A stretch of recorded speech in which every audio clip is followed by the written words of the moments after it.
Yes, guys, you know what time it is. It's your boy David at the Irish Hotspur, Ireland's #1 Spurs fan, Ireland's only answer to Harry Kane. And yes, you don't have to rub your eyes twice. It's me. I'm back here again. Back here where I belong, in the hot seat. Jack done a great job for filling in. But, look, I just took a little break away. I think a lot of people concerned, Holland are 3-2 up as we speak. But, look, a lot of people are concerned, no matter what chat I went into on the comments, it's like, oh, Dave, where are you? I was only away for a 2-day break. Went away for a 2-day break with the Outlet. It was a Harry Winks free zone, a Moo Boots free zone.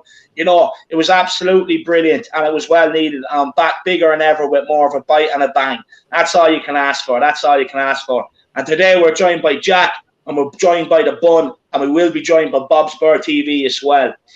Look, we're just going to go an in-depth look at Paratici's time at Juventus and then a few questions. Basically, do you think he's going to be the answer to our prayers? He's basically going to be the face of the club now. He's going to be doing interviews and all from what I gather with the new title that's being put on him. And look, is he the right man for Tottenham? Is he the right fit? And basically what's going to happen is he's going to take full control. He's going to have more or less full say over the players, and it's up for a manager to come in and work with him, a.k.a. Fonseca, the yes man. And with him having to work with Ledley King, Ryan Mason behind the scenes. Also, I'm going to ask the boys what they're thinking about Hitchin still working with Paratici. That'll be very interesting. But look, Jack, first of all, how are we, lad? Everything's all good, David. We've kind of probably been watching maybe the best game of the tournament so far in the likes of Netherlands and Ukraine. We had our Euros preview coming out. I'm very confident in the Ukrainians. Even if they come out with a loss, I would still say I think they can hold their heads high. They played some silky football today. No, 100%. I know they're a team you really, really liked. Everybody, if you haven't, get over and check out Jack and Dave's guide to Euro 2020. Brilliant. We did have to cut it short because of what happened with Eriksen yesterday. I just want to say first and foremost as well, on Christian Eriksen, my thoughts, my prayers go out to him and his family, and hopefully that he makes a full recovery. It's never nice to see. I thought the cameras probably could have took the cameras off it a lot earlier. There's football, there's so many young people watching, so many old people watching, so many people that have gone through that stuff before. Nobody needs to see it. But look, that's a bit shameful on their behalf. And yeah, just from here, from everybody at the Irish Hotspur, we just wish him that a full recovery. But Danny, how are you keeping, my man? Do you know what, Dave? I've been actually really good. I've lots of things been going on. I started my training again, and do you know what the nicest thing is? Just no disappointing Spurs performance. It's just to let your weekend just make it just terrible. So I'm glad that Euros have started now. We can watch some international games. Do you know what I mean? And it's so much more refreshing. Yeah. And yeah, I'm enjoying it right now. Well, when you said there, you're glad Euros have started. Well, that's a bit up in the air being an Irishman, especially England now. They've won one game. Euros is over. Everyone else may go home. England have won it already. Euro 2020. England have engraved the name on the trophy. It's done. Football's coming home. It's done. For anyone that else doesn't know out there, football is coming home. They won today. Absolutely sick over it. I'm not going to lie. Look, it's not that I hate the English. It's just good old-fashioned rivalry. I've done the rounds today, winding everybody up, and you best believe I'm going to keep it going all the way throughout the Euros. Everyone I can get my hands onto, I'm just going to drop a little comment just to wind them up. I'm going to be the best troll in the business, you can guarantee that. But look, let's welcome a few members of the Harris Army. My God, have I missed you, and hopefully you've missed me too. Look, before I do welcome a few people in, there's 99 people watching, which is a bit insane right now, considering there's Euros and going on. Presume, half everyone's out celebrating and drinking and everything else apart from the Irish. So thank you for tuning in, but make sure you have smashed the like on the stream. If you're new, make sure you smash the subscribe on the channel. The big push for 4K is on, and I'm not going to stop till I get it. And then after that, I'm going to go 5K, 10K, 20K, right up to 100K. We're taking this to the very, very top. Everybody else, get your super chats in with your thoughts, your opinions, questions for the panel, whether you agree, disagree with us. And plus it's a great way to support your favourite channel, the Irish Hotspur.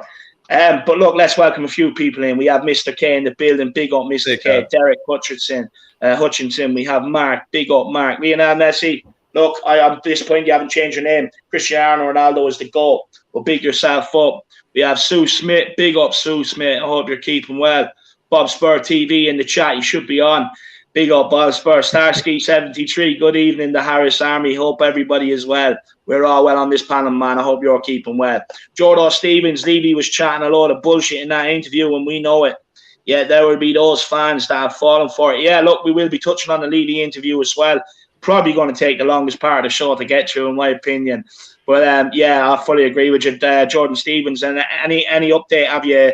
My old lad was actually telling me when we were camping, he says the best super chat he's ever seen on this channel was your one when you said about taking a shit on Levy's Bentley.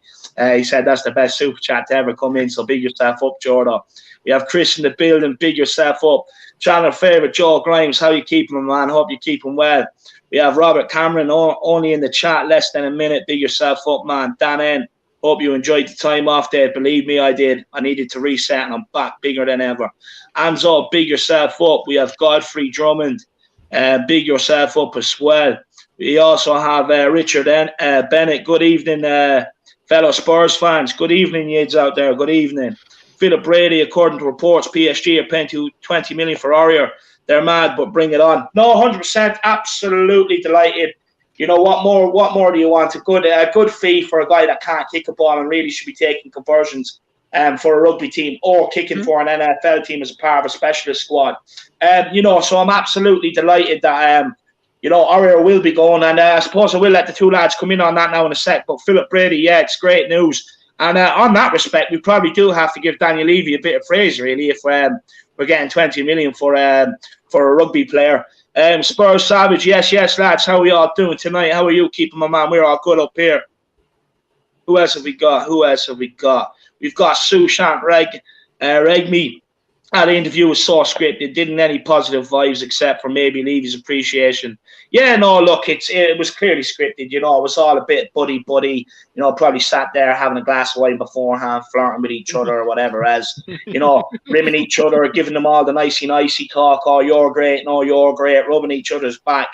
Yeah, it was embarrassing, to be honest with you. And it's amazing that he only comes out after that. Like, why didn't he come out in times of need when we needed to know what was going on? But look, hey, each to their own. Bjorn T, the interview with Levy was a joke, propaganda. I'm so glad people can see through this. I really am. That's absolutely brilliant. Amzo, big yourself up, my man. Absolute legend.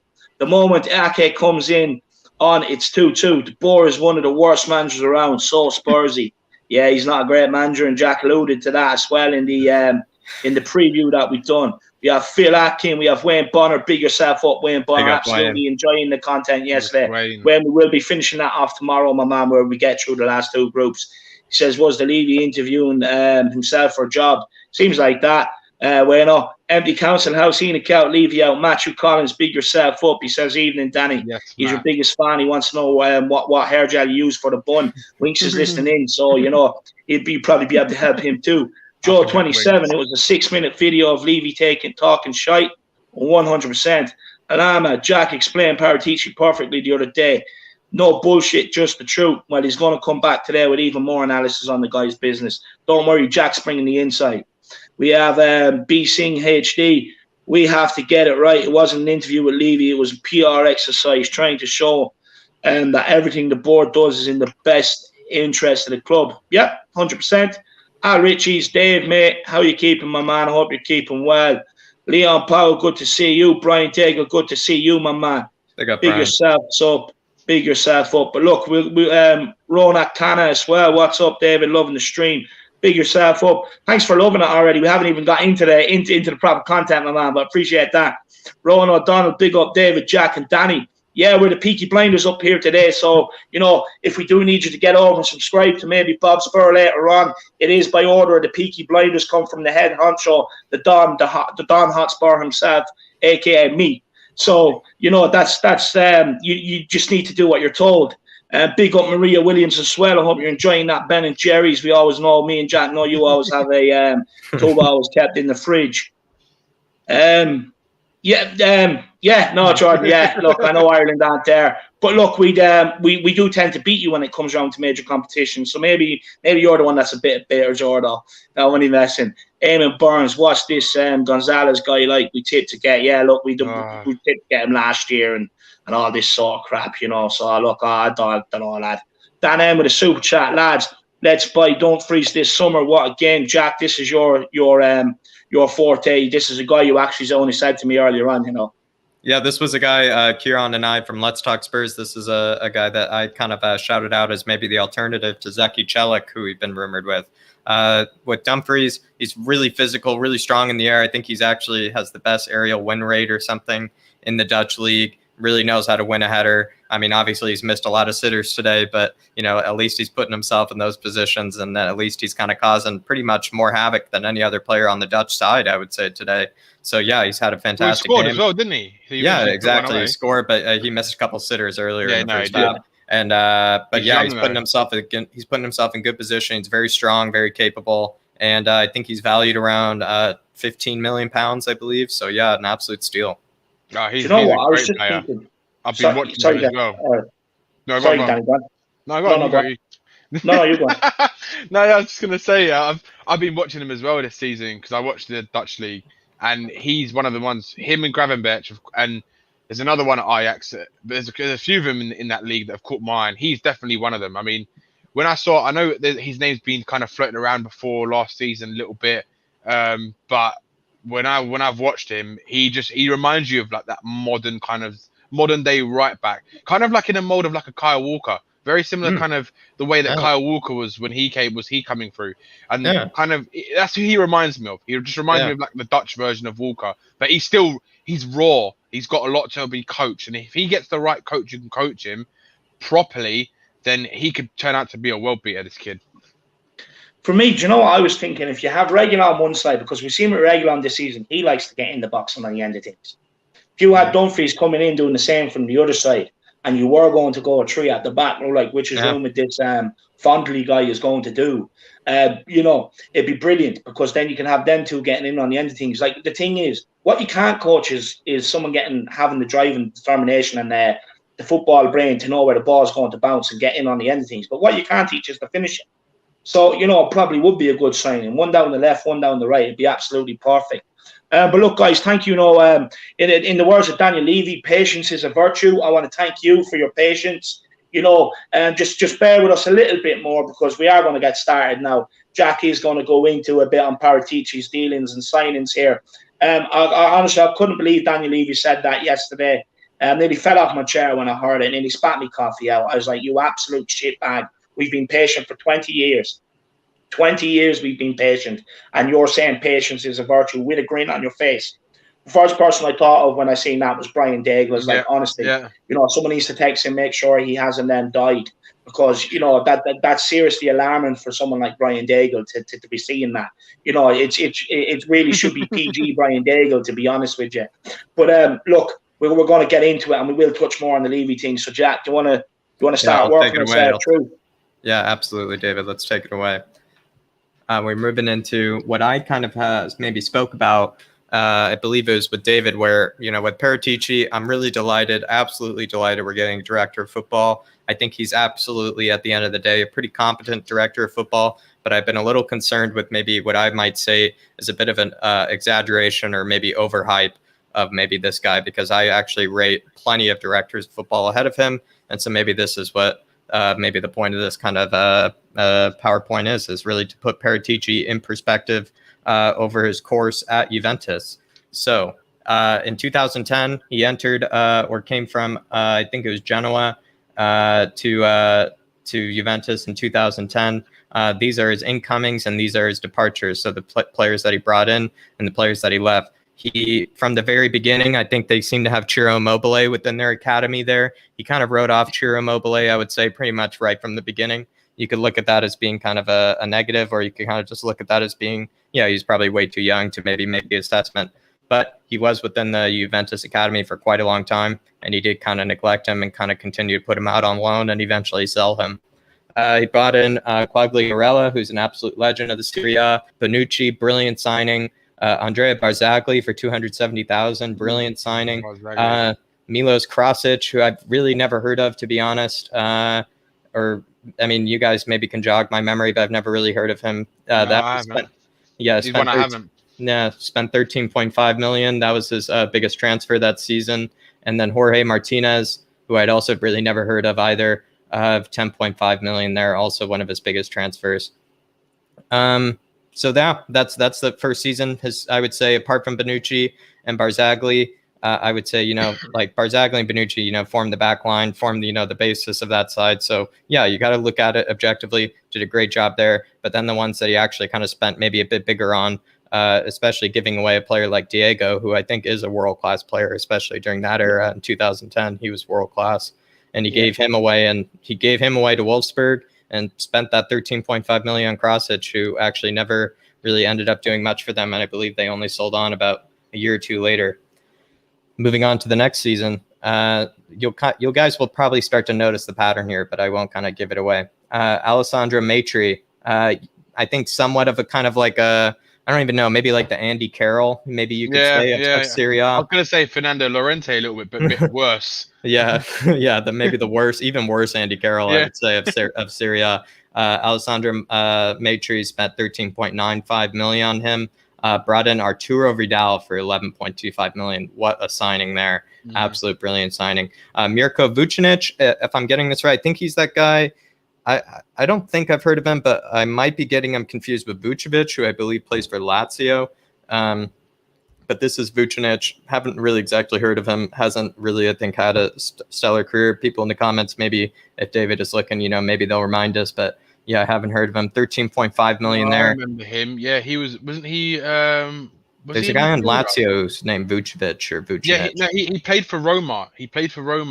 But there are a lot of itches. I think this might be a different one. But this guy definitely played for Roma, and then he moved. Didn't he move from Roma to Juve? Maybe so. I think it was a midfielder. I can't remember if it was a midfielder. Yeah. So he spent 13.5 million there. That's one of his biggest transfers there. Brought in Quagliarella, maybe at the time, right? I really rated Quagliarella. Definitely became maybe a lot better towards like really his late 30s, you can maybe say. But yeah, brought him in for 9.45 million. 2011, brought in Lichtsteiner, kind of formed that like brilliant right wing back position for that back three for a long time. Man. Kind of just solid, no nonsense, nothing pretty, nothing special, kind of right wing back for them. Signed him for 9 million. He reminds me of like a kind of like an Azpilicueta in terms of he always gives you a 7 out of 10 performance kind of thing. He was always that reliable guy, even when you saw him in major tournaments as well, because he was Swiss, wasn't he? Yes. Yeah. Even when you used to watch him, I always used to like Liechtenstein. He was a great player. He had good work ethic as well. And I would have loved him at Spurs. He would have been a good player for us. Well, he actually went to Arsenal, though, and then like bombed it there. So you honestly should praise him even more. He played horrible for the Scum. He played great for Juve. So maybe, I remember. So great find there for 8.94 million. Elgero Elia, 8.1 million. Like I feel like I'd always seen this guy growing up, like especially in the likes of FIFA. I'd always remembered him. But I don't think he really ever did anything or went anywhere. I believe eventually he was sold on to Werder Bremen, I believe, or in the Bundesliga, kind of disappeared. Also maybe into the Turkish league. So much, all this promise. I swear, I used to buy him on Football Manager all the time. Football Manager, he was one of those rapid wingers, right? But he never lived up to it. He's one of those never lived up to it. Yeah, similar one here actually with the Emanuel Giaccherini, I think as well. Like Giaccherini's kind of a feisty little Italian. I think he, I think he had like one like spell for like a year or something at like Verona or something like that, where he had a great season, or Chievo, and he had a great season. But it didn't really make up to the potential there, 6.53 million. And then, the very famous one that we all advertised, the Andrea Pirlo free transfer from AC Milan, an absolutely brilliant signing, and honestly really fit him into the side quite well. You got to give it to him. I mean, I look at this window. This is probably, I would say, maybe one of his best windows, and I'm not kidding. And when you maybe look at that, you might be a little bit surprised, but this is probably one of his best windows. Arturo Vidal, Lichtsteiner, Andrea Pirlo, those guys formed an absolute basis for those sides for the coming years. So really great signings, but still made kind of some pricey, I would say, purchases in the likes of Quagliarella, Vucinic, and Maitri, who I don't believe Juve actually used very much. Departures of Mohamed Sissoko, Giovinco, Ekdal. It's kind of confusing in the likes of like Giovinco. It's kind of like they seem to just loan him out for like loan option to buy. No one ever really bought him. He come back, they send him out again. So you probably will be seeing a lot of him. Incoming Asamoah, right? 16.2 million pounds right there. That guy was an absolute brilliant three in the back, left-sided player. He really was also one of the, I would say one of the founding players of that Juve side of that era. Then for a similar fee to, I believe, Maitri, right? 12 point or a similar, actually, no, for 4 more million than I think the Lichtsteiner one. This was supposed to be a better Lichtsteiner, was Mauricio Isla, who I can remember never really lived up to his name or potential, especially to this fee of 12.5 million in 2012. And I'm going to ask you guys, because obviously you guys, you have a couple more years on me. Like let's say 15 million, 12.5 million back then, 2012. I mean, that was for a side like Juve still, that was, a decent fee, right?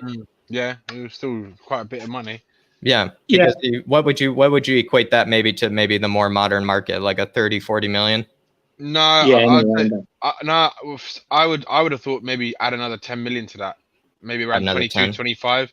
That's what I would have thought. Like if you're looking at that now, and if those sort of players, then what they'd be worth in that period then. Like Asamoah, he was kind of like a steal when they got him. Yeah. But he was a bit of an unknown as well. Not many. I mean, I never really heard his name until obviously he went to Juve. So I would have said about 25, 30 million. Yeah, that sort of thing. Yeah.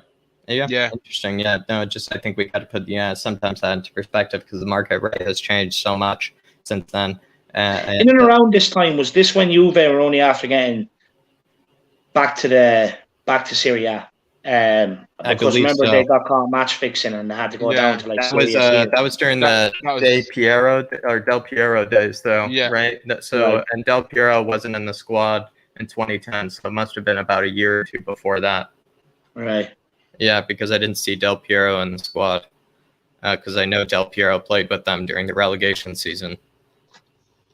He stayed, didn't he? Yeah, he did. He did, and so did Buffon.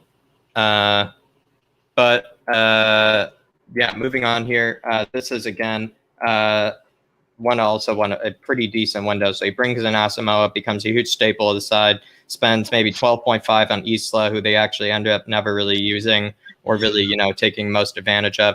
Gabbiadini, who we all remember from Southampton, they spent 9.9 million on. Giovinco they brought back, it seems like, from a club for 9.9 million. I really didn't understand a lot of the Giovinco thing. It just kept going back and forth where they would sell him for 2 million, they would bring him back for 10. I tried to look more into it and I couldn't get anything on it. But Martin Caceres, I think we remember him from that side way back then, 7.2 million. Brings in Lucio for a very brief stint from Inter. So I think Lucio, it was a good idea for the time, but didn't really, I think, work out if I can remember. And then Paul Pogba, obviously, incredible lookout. Whoever that scout was who told him to make that move, brilliantly done. But I think the best part of it all is the Nicolas Bentner loan transfer. Probably his best signing I could say of all. Brings in maybe one of the best up and coming talents the world has ever seen. But unfortunately, it didn't work out there. So again, you look at this window here. I mean, he's made an absolute staple signing in Asamoah, has made an incredible, probably one of the most incredible pickups in the likes of Paul Pogba. But then you kind of look at the rest of it and maybe a bit of waste, I would say. Not a lot of kind of, stellar moves there. Moves on, Elhero Elia, bought him a while ago, I think for whatever it was, must have been, for 8 million, sells him on for 5 million the next year. Didn't seem to make the most of him. Milos Krasic, they sell for that. Ciro Immobile, they continue to loan out and not see the best of. They bring in the next season in 2013, Ogbonna for 13.5 million from Torino, I believe. Carlos Tevez, what an incredible signing there. Domenico Berardi, who we just saw in the World Cup, they brought him in, but they never seemed to actually use him, which was a huge shame. They definitely could have maybe taken their time with him. Another kind of player I've never really heard of, Federico Peluso. And then Simone Zaza, right? That guy. Simone Zaza is also kind of funny, like similar to Giovinco. They just seemed to bring him in for this fee of $3 million and then just never really seemed to use him or just kind of loaned him out every once in a while until he eventually went to Valencia. Did he go to Valencia for a big fee as well? Yeah, he went to Valencia for like 14 million or something like that. Yeah. Maybe there was clubs in England who wanted Zaza at the time. Yeah, and also, I mean, going through the Juve departures and incomings, it's kind of like Chelsea. What Chelsea got in trouble for, is just like so many players on the books they just couldn't even imagine. It was it was really combing through it's like combing through an almanac of players. But Ogbonna, they bring in 13.5 million. I would probably say the signing of this one was definitely Carlos Tevez. They definitely milked the most out of this signing. Brilliant signing. Departures, they bring in Gabbiadini for around 10 million. They already immediately, kind of don't have faith in him. Same as with Giaccherini as well, who they brought in a while back, and Zaza. So a little interesting there, Alvaro Morata, that was a great signing at the time for 14.5 million. He did fantastic for them. Stefano Sturaro, who I've actually remember seeing in this side, but I remember not being very good, for 9.54 million. Luca Marone, never really heard of him either, 4.5 million. Daniele Vergani, who definitely has been in that side, and I've always seen in that side, but I don't think has really lived up to the potential maybe. He's been a good squad player. That's what he's been a good squad player, 4.5 million there. And the one that I find funny that they praise for is Kingsley Coman because, they bring him in for a free transfer. I think they did get a decent season out of him. But then they immediately moved him on and didn't seem to have any faith in him. And Bayern, you could probably say, actually made the best move, not Juve, because I think Bayern at the end really only signed him for something like 10 or 12 million, I believe, at the end of their loan. But we'll look at it later. They sell on Mirko Vucinic, that player I think they bought in for around 12 or 13 million. They sell him for 5.67, so they kind of take a bit of a loss there.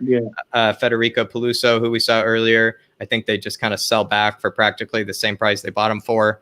Quagliarella, they eventually sell. Mauricio Isla, I think this is when they kind of completely give up on him and just start loaning him out to various clubs, to the likes of QPR, teams in Turkey, etc. Really, Stefano Sturaro, they bring in. I think they start loaning him out. I don't see a lot of confidence in him.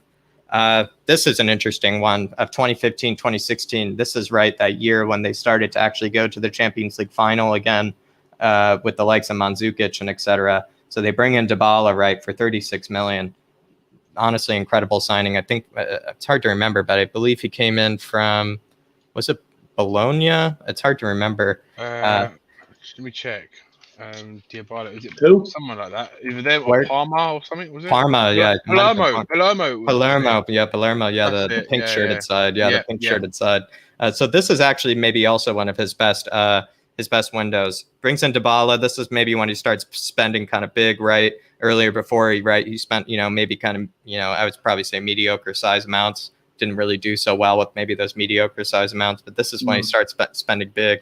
He says 36 million here for Dybala. I'd probably say worth every penny. But now you look at it probably now, and they're probably going to be selling him or letting him go for free. So maybe, it's really hard to say. I mean, I still think a great signing. Pjanic for 28.8 million from Roma. Great signing there. Definitely was a real servant for them. Alexandro, great signing from Porto at the time, 23.4 million. They bring in Mandzukic, who had won a Champions League before. I think then Bayern sent him to Atletico, and then they bought Mandzukic from Atletico. At the time, actually a great signing for 17 million, because Mandzukic actually had a pretty good spell where, that he went to the semifinal, or he went to the Champions League final and scored that great bike and did the year celebration, which, you got absolute legend. Simone and Zaza, very confusing here again. Yeah, they seem to maybe had let him go for some fee and then bring him back. 16 million, very confusing. Don't understand it. Roberto, yeah, what's up? No, nothing. Roberto Pereira, 13.5 million. Obviously, that guy who they eventually sold on to Watford. I think he had maybe a couple good spells for Juve, but he's really mostly a squad player who maybe they kind of, eventually thought that would be able to take on some more playing time, but seemed to never do. Hernanes, we might remember, kind of Brazilian legend from Inter. They brought in for 11.7 million. and then the Sami Khedira transfer, free transfer. Maybe at the time the Sami Khedira free transfer was a great move, great free transfer, but I think ever since then, that's when he basically was under the operator's knife for the rest of his career once he moved to Juve. But yeah, at the time, great transfer. The likes of Arturo Vidal, they sold on more for 35.33 million. I think that's a great move. I think they brought him in originally, if we remember, for around 12 million or something like that. So great turn in. Angelo Ogbonna, they brought him for 13.5 million. I think they sold him on the next year or the year after that for 9.9 million to West Ham. Domenico Berardi, who they brought in for around 4.05 million, they sell on for 9 million. Maybe a pretty good move there. Kingsley Coman, they sell for something like 5 to 10 million. I remember it was not a huge fee to Bayern because then they just loan him out to Bayern like a loan option buy where Bayern kind of just pay it over the course of a couple of seasons. So when you really look at it, like Bayern are the real winners there. Carlos Tevez, they move on to Boca Juniors for not really a huge fee. I think it was around 5 million. This is kind of maybe when it starts to it's hard to know. Maybe it's the fall of Paratici. To be honest, it's like so far what I should ask you guys, but my conclusion so far is just like, no, he wins some, he loses some, he makes some great signings, doesn't make some great signings. Definitely has made some ones where you're kind of like, I don't really know why he spent that much there on that player, but has also made some actually clever ones for maybe a lot cheaper that he sold on for plenty of money. What do you guys think? Dave, you want to go first? Yeah, look, it's a bit 50-50 at the minute for me, you know, with the players coming in. Look, my only problem is like you look at some of the better players he's got in. Juve spend more money than us. They will offer a higher signing on fee, even especially for the likes of the free players. They'll offer a lot higher wages and they have a bigger pull than what Tottenham do. So if people think that Paratici is coming here to replicate the model that he's done at Juventus to Tottenham, it's not going to happen unless the money's there. Yeah. And this is why I think some people are living in a bit of fantasy land with this. And look, I'll get more onto it. I want to let Jack get through all these, but I have a lot more questions and a lot more debate to be doing on Paratici. With this, we just want to give everybody an insight into, a bit more of an insight into the guy and, basically trying to see what he can offer, and stuff like that. But I have a lot more to be saying on it. Once we get through this incredible slide that Jack has put together, and the comments in there for you, Jack, is insane. People are absolutely loving it. I can't see them, but everybody up. I just want to say, before I let Danny have his say quickly, there is 245 people watching. Make sure you do smash a like on the stream. If you're new, subscribe on the channel. And look, feel free to get your super chats in with your thoughts, your opinions on Paratici, Fonseca, Daniel Levy's interview, questions for the panel when we debate whether you agree or disagree with us. Don't be shy. Get the super chats in. When the chat is fine, it does guarantee that your comment is discussed and read out from the panel. Well, Danny, go on, my man. Come back in. Yeah, no, I agree with what you said. For me, it doesn't fill me with joy. His kind of transfers. It's like it's kind of like he doesn't come off as like an idiot though. At the same time, he doesn't come off as an idiot, yeah. But you know what? It stinks of for me. It stinks of Spursy. It's like you're gonna make some gonna make some really bad decisions, and the fans are gonna go mad. Then he's gonna make the odd one or two good ones, but he's gonna make more bad than good. That's how I see it. I honestly believe that he's gonna make some good signings, but he's also gonna make some absolute shockers. And that's kind of how I see it at the moment. And also, like Dave said, we haven't got the same money Juventus have got to pull players with wages and transfer fees. Yeah. So that's going to play a big part in his job and in deciding who we can get, because it's going to be a lot more restricted, and they have to be even more careful of who they buy. So exactly. No, think about this as well, right? It's also a lot easier for a player to maybe blossom or maybe become a huge star in the likes of the Serie A and the likes of Juventus. So some of these players that we've seen before in this slideshow, who he's brought in for 14.5 million, right? Sometimes the biggest fee of that window, who we've never heard of. You're kind of thinking like, wow, that must be a real howler, because that guy had probably every opportunity to be a decent player or like a mainstay in that side. But, turned out to just be a massive flop in the likes of Maitri or like Vucinic or like Krusic and some of these other ones that we saw. Peluso, Sturaro. So yeah, I mean, it is kind of interesting to see just some of these. You would think maybe any player would be able to probably do decently for Juventus and win another title, and they've won plenty of titles during his time, right? He's a Serie A winner, as we heard a million times. So yeah, some of these are actually real flops when you think about it, considering that they were coming into a great side and potentially could have been great players. But yeah, interesting. But going into 2016, Higuain, he brings in for 81 million. Listen, with Higuain, I love Eags. I really would never say a bad word about Eags, but it's a big overpayment. I would say at the time. I would say Napoli definitely lucked out. Obviously, he got to the Champions League final alongside Mandzukic there. But definitely, if I can remember right, like a lot of people say with Higuain, does not show up in finals. But interesting, I think he broke the Serie A scoring record or something for a single season that year. So in a way, you could look at it as a great signing. But personally, 81 million for whatever it was at the time, like a 29-year-old, 28-year-old Higuain, this is like, it was kind of like buying Harry Kane. It was kind of like buying Harry Kane, but really overpaying for him at the time. But he wasn't even producing maybe Harry Kane numbers. Yeah, I agree with that. But do you know what I think as well? I think it's going to be. We've got to remember, right?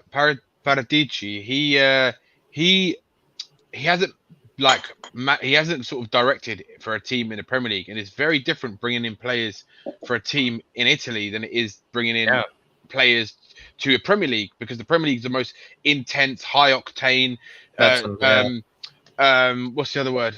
Physical league on the planet. So you're bringing it's different types of players you need to look for Juventus team who in Serie A. I'm disregarding European football for the minute, because obviously you look at your bread and butter first and foremost. That's what you look at first.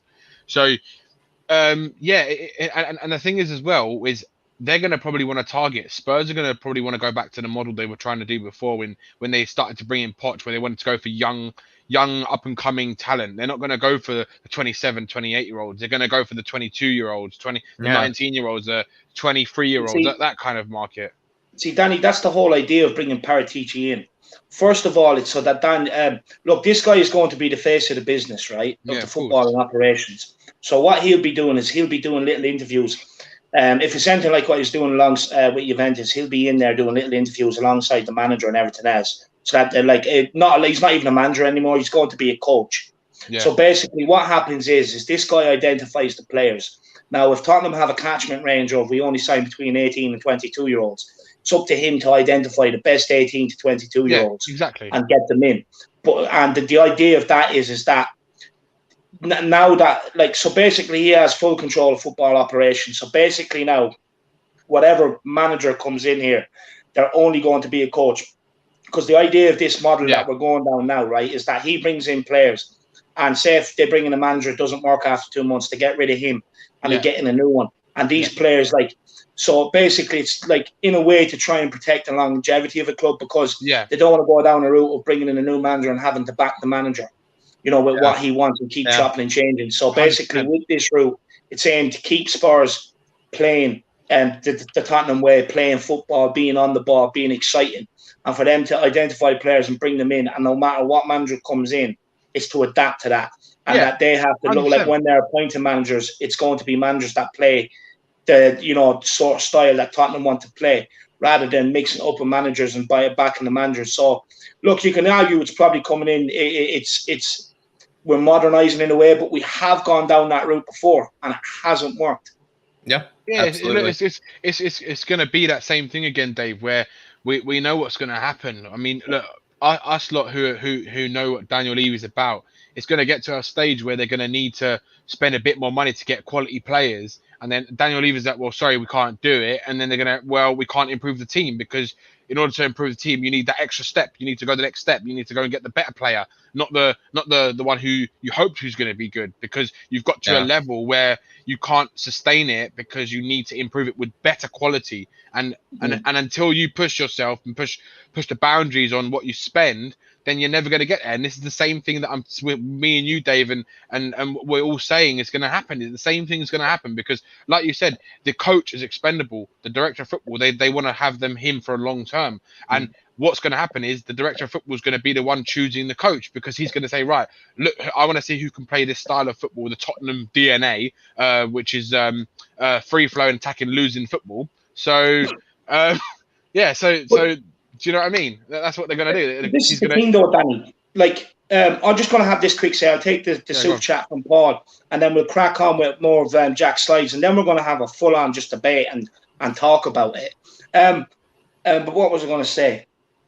But look, see, the thing is with Paratici as well, right?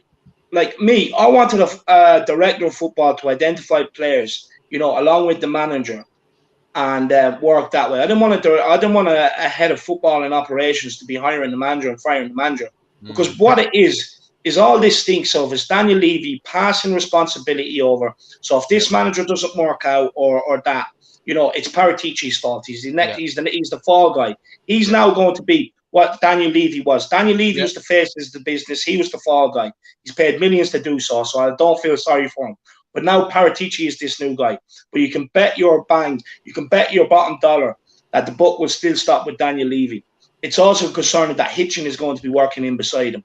This is very concerning. So basically what's designed to do is, because Levy isn't this charismatic person who will come out and do interviews, this guy's going to take it. So this guy's going to be the face of Tottenham. And you know, he's just the next fall guy in line. That's all he is. He's just, rather than just buy the players we need, you know what I mean? Daniel Levy's just employing another fall guy. But look, at the end of the day, he's coming. Well, I suppose we all have to give him a chance.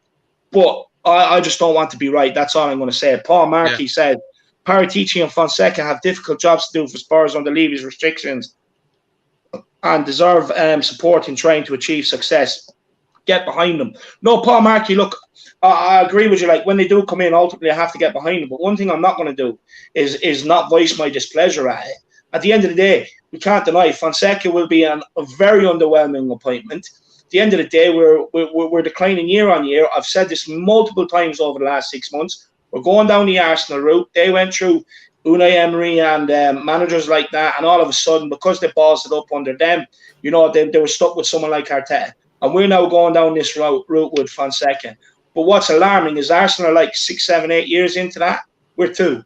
And we only finished above the last game of the season. And that's what's concerning. If you have real ambition, you pay whatever Conte wants. You get him in. I don't want to hear any more of this crap that we have to buy to sell, because that's another thing I'm hearing put out again. You know, and people saying that's just how it is. It's not how it is. These guys made money over a pandemic. Like, the Tottenham are the only team in the world that make excuses on money when it comes to either getting in a manager or buying players. Every other team just do their business and get it done. Tottenham, oh, well, we were aiming for this, but you're getting this because it's what we can afford. If they can afford money for a new golf course, if they can afford money putting new stuff on the skywalk, stop that shit. Put your money into the football pitch, which is what Tottenham is first and foremost. Not a fucking property portfolio. It's a fucking football club. Put your fucking money into it on the pitch and let's start yielding results instead of this bullshit of putting it in everywhere around the pitch. This crack of, oh, their money's tied up in property is a prime example of what I'm fucking talking about. It shouldn't be tied up in property. Okay, you know, it's well and good for them and Enoch and Tavistock and whatever else, but it's not good for the football club. And this is what Tottenham is. And this is what pisses me off. Sorry, Jack. Look, before I keep going, because we're never going to get through this, let's finish this and then we're just going to directly talk about Paratici and Levy. No, yeah, I'll just quickly say too, I'm not in any way trying to go at Paratici super hard here. I'm actually just trying to look at it super objectively. And if you've heard me then you've heard me, you know, credit him and compliment him on plenty of these transfers that he's made, like the ones I'm about to say now. But, you know, it's just the point of this really is actually just to maybe go at some of the news or, you know, maybe some of the rhetoric that's saying that he's supposed to be some legend or some, you know, messiah of directors of football. And I just don't think that's the case at all. There are just plenty that I would rate above him. But then again, having a director of football is a godsend and having director of football is a huge step for us. But, you know, it is also... Sorry, Jack. Yeah. I'm sorry to cut across you. Look, people are saying the Spurs owe money. I know they owe money. Because it's all it's all things that Daniel Levy and team wanted to do and neglected what the ongoings on the football pitch. This is the problem. Like, I know they owe money, but like, why? Like, even though we had a great squad the last year, or a great, more or less, first 11 the last year of White Hart Lane, we didn't have the young talent coming through to be able to build that new stadium. You know what I mean? And try and be successful. At the end of the day, I know we owe money, but that's all Daniel Levy, Joe Lewis's decisions. Yeah. You know what I mean? Like, get we owe money, but that's their decisions. Like, why? Like, instead of sitting here going, oh, like bowing down to the excuses that they owe money, this, that, and the other, why not question how do we come from a club making profit year on, year out, not really spending too much on the football pitch, to now a club that owes billions?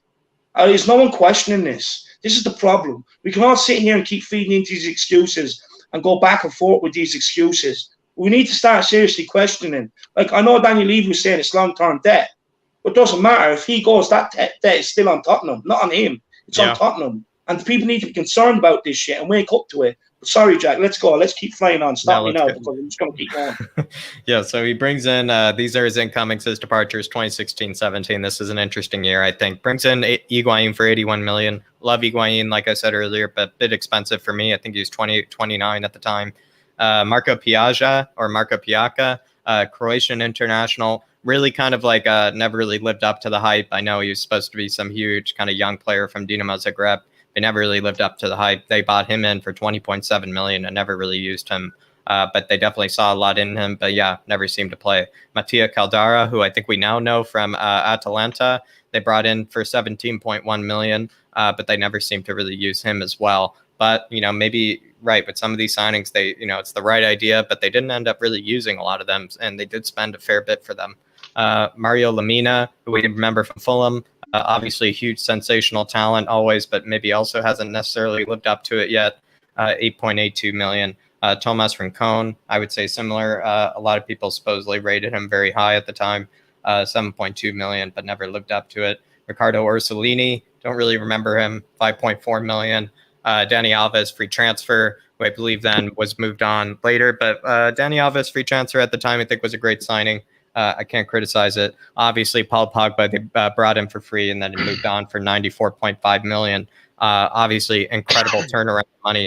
But then you look at it personally, you look at it for me, they spend that 94.5 million, or they use 81 of it on Higuain, and I do not. That personally for me was not the right decision. I think that was a huge overpayment to Napoli, and they practically used the entire Pogba fee just on that. So obviously, they brought him in for free. That's a huge bonus, huge turnaround. But I did think they kind of wasted most of that money that season. Yeah, they wasted it on Higuain and Piaga.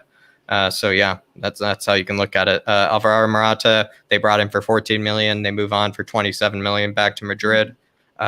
Pretty good turnaround there. They kind of made Morata probably his best years there at Juve. Roberto Pereira, they move on for 12.5 or 12.15 million. I think they made like a 4 million profit there. Hernandez, who they brought in for around 11 million. I think they make a small loss there of around 4 million. Bernadeschi, one of my favorite ever players, but definitely has kind of sadly not really maybe performed to his heights at Juve. They bring in for 36 million from Fiorentina. Blaise Matuidi from PSG for 22.5 million. Pretty solid signing there. They brought him in. I think they brought him in when he was around 27, 28 years old, though. But I think he did, so maybe good fee, brought him in right around his prime, and he performed well for them. So, yeah, maybe pretty good signing there. Juan Cuadrado, they bring in for 18 million eventually from Chelsea. And yeah, Juan Cuadrado has actually probably been one of the best players for Juve actually over the course of the seasons there. So yeah, he moved into a wing-back role, didn't he, at some point? Yeah, he moved into a wing-back role, in either the 3 in the back or a 4 in the back. So yeah, he's been brilliant for them in that kind of position. Mehdi Benatia, who they got from Bayern for around 15 million. So Bayern, I believe, bought him from Roma for around 40 million at the time or something. And then they eventually sold him on to Juve for 15 million. I believe he kind of continued to be under the operator's knife for the rest of his career. Chesney, they bring in for 12.6 million from Arsenal. Betancourt, they bring in from Boca Juniors for around 11.25 million. Pretty great signing there. But now I think they've kind of iced him out of the squad as well. So kind of obviously a big pattern that I probably kept saying is, someone who they bring in for, a fee around that, seems like a great signing. And excuse me, they, kind of gets phased out of the squad weirdly, either through injury or just, it doesn't seem to make the first team. Mattia De Sciglio, I think one of the best ever examples of, overrated player that never lived up to potential, 10.8 million there. Leonardo Bonucci, they sell the weird whatever saga. Yeah, it's Serie A strange sometimes. They move on to Milan for 37.8 million. They move on Mario Lemina for 15.53 million there. They make a bit of a profit there. Simone and Zaza, they finally move on to Valencia. I could never, every single year they just put him on loan, for whatever fee or whatever, and they finally move him on to Valencia and they never see him again, which actually made this project a lot easier for me after that. Ronaldo, they bring in for 105 million. Some people have called this a great signing. I mean, to each his own. Personally, I don't think so. I think you're paying 105 million for, obviously it's Cristiano, obviously it's the GOAT, but hasn't exactly won them anything. Hasn't won a title this season. Of course, they had Andrea Pirlo as manager, but yeah, I personally, they've only lost money since the Ronaldo signing. You could probably say they haven't won much. They haven't really performed to the best in the Champions League either. They've been actually kind of embarrassed in the Champions League since he's come in. So yeah, interesting signing there. Joao Cancelo. Yeah. And I was going to say, right, I think just to touch on it, right, what I've noticed about these transfers, majority of them are under the 30 million mark or around about that mark, right? Mm-hmm. That's like some of them have been a bit more, some of them obviously excluding Higuain, because that was when they sold Pogba and they wanted to make a statement and sign someone for a lot of money. But apart from that, and Ronaldo, obviously, everyone else has kind of been in that 30 million, 20 million sort of bracket price range with a little bit more. And I think that's a key thing, which is why Daniel Levy probably wanted him, is because he knows that he can get sort of good, quite fairly decent players sometimes for that sort of price range. Like this window here, I'll let you go through it, Jack, but those players, I think his best window. I think that's why it was, it's funny. And the one that draws your attention is right, the Ronaldo one, and that was the one I criticized. But right, this is actually a decent window. Do you know what I'll say about Ronaldo? I think they got him when he was a bit too, I would not say maybe far gone, but I think they should have brought him in. If they could have done it like a year or so before, I think he would have been better, because the problem is the players they had couldn't accommodate how he developed to change the way he played to be that sort of front man, because as he was getting older, he lost a yard of pace and stuff like that. And I think that made a big difference on the team aspect, and that's why Juventus have failed in Europe a lot, and again in the Serie A. That's just my opinion, but no, absolutely, I completely agree. 100%. Abrea Kakarax, I hope you're keeping well. She says Ben and Jerry's cash for you guys. Get your order in, chaps, of your fave flavors. None for Levy. No, big yourself up. I really do appreciate that, Abrea. So generous. Look, I'm just going to get the standard cookie, though. To be honest with you, I was thinking about this the other day. If they brought out the Bob Marley One Love one again, the one with the banana ice cream, I absolutely love it. That's brilliant, yeah. Ben and Jerry's, if you're listening, we are emailing you. The Harris Army are emailing you. So I'm hoping someone's listening in right now. Get the Bob Marley One Love one back out, or else get on to me so I can create my own flavour and we can put it in shops. But big up Aglaia, I really do appreciate that. Everyone else, feel free to get in your super chats. If you want to donate to the channel, whatever else, feel free to get the super chats in. Make sure you have smashed a like on the stream and a subscribe on the channel if you're new. We are pushing to 4K. Really appreciate that, Aglaia. So kind. I really do. Aglaia, actually, let us know what tub of Ben & Jerry's you're sinking into right now. Let us know what tub you have in the freezer. I'd like to know. But look, let's crack on with this and then let's get into a bit of a debate. Yeah, absolutely, David. It's pistachio for me, by the way, Aglaia, who I think she likes to be called Ellie. Yeah, she likes to be called Ellie.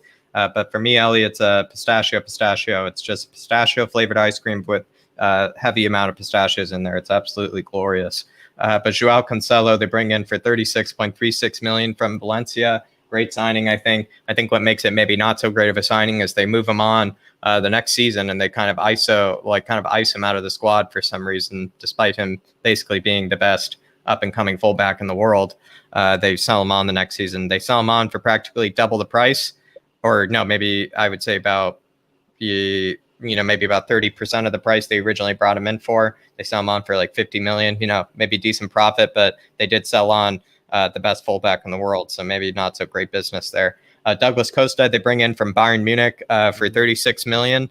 You could look at this as like, I really rated Douglas Costa. I loved him at Bayern Munich. I think he was absolutely fantastic for them.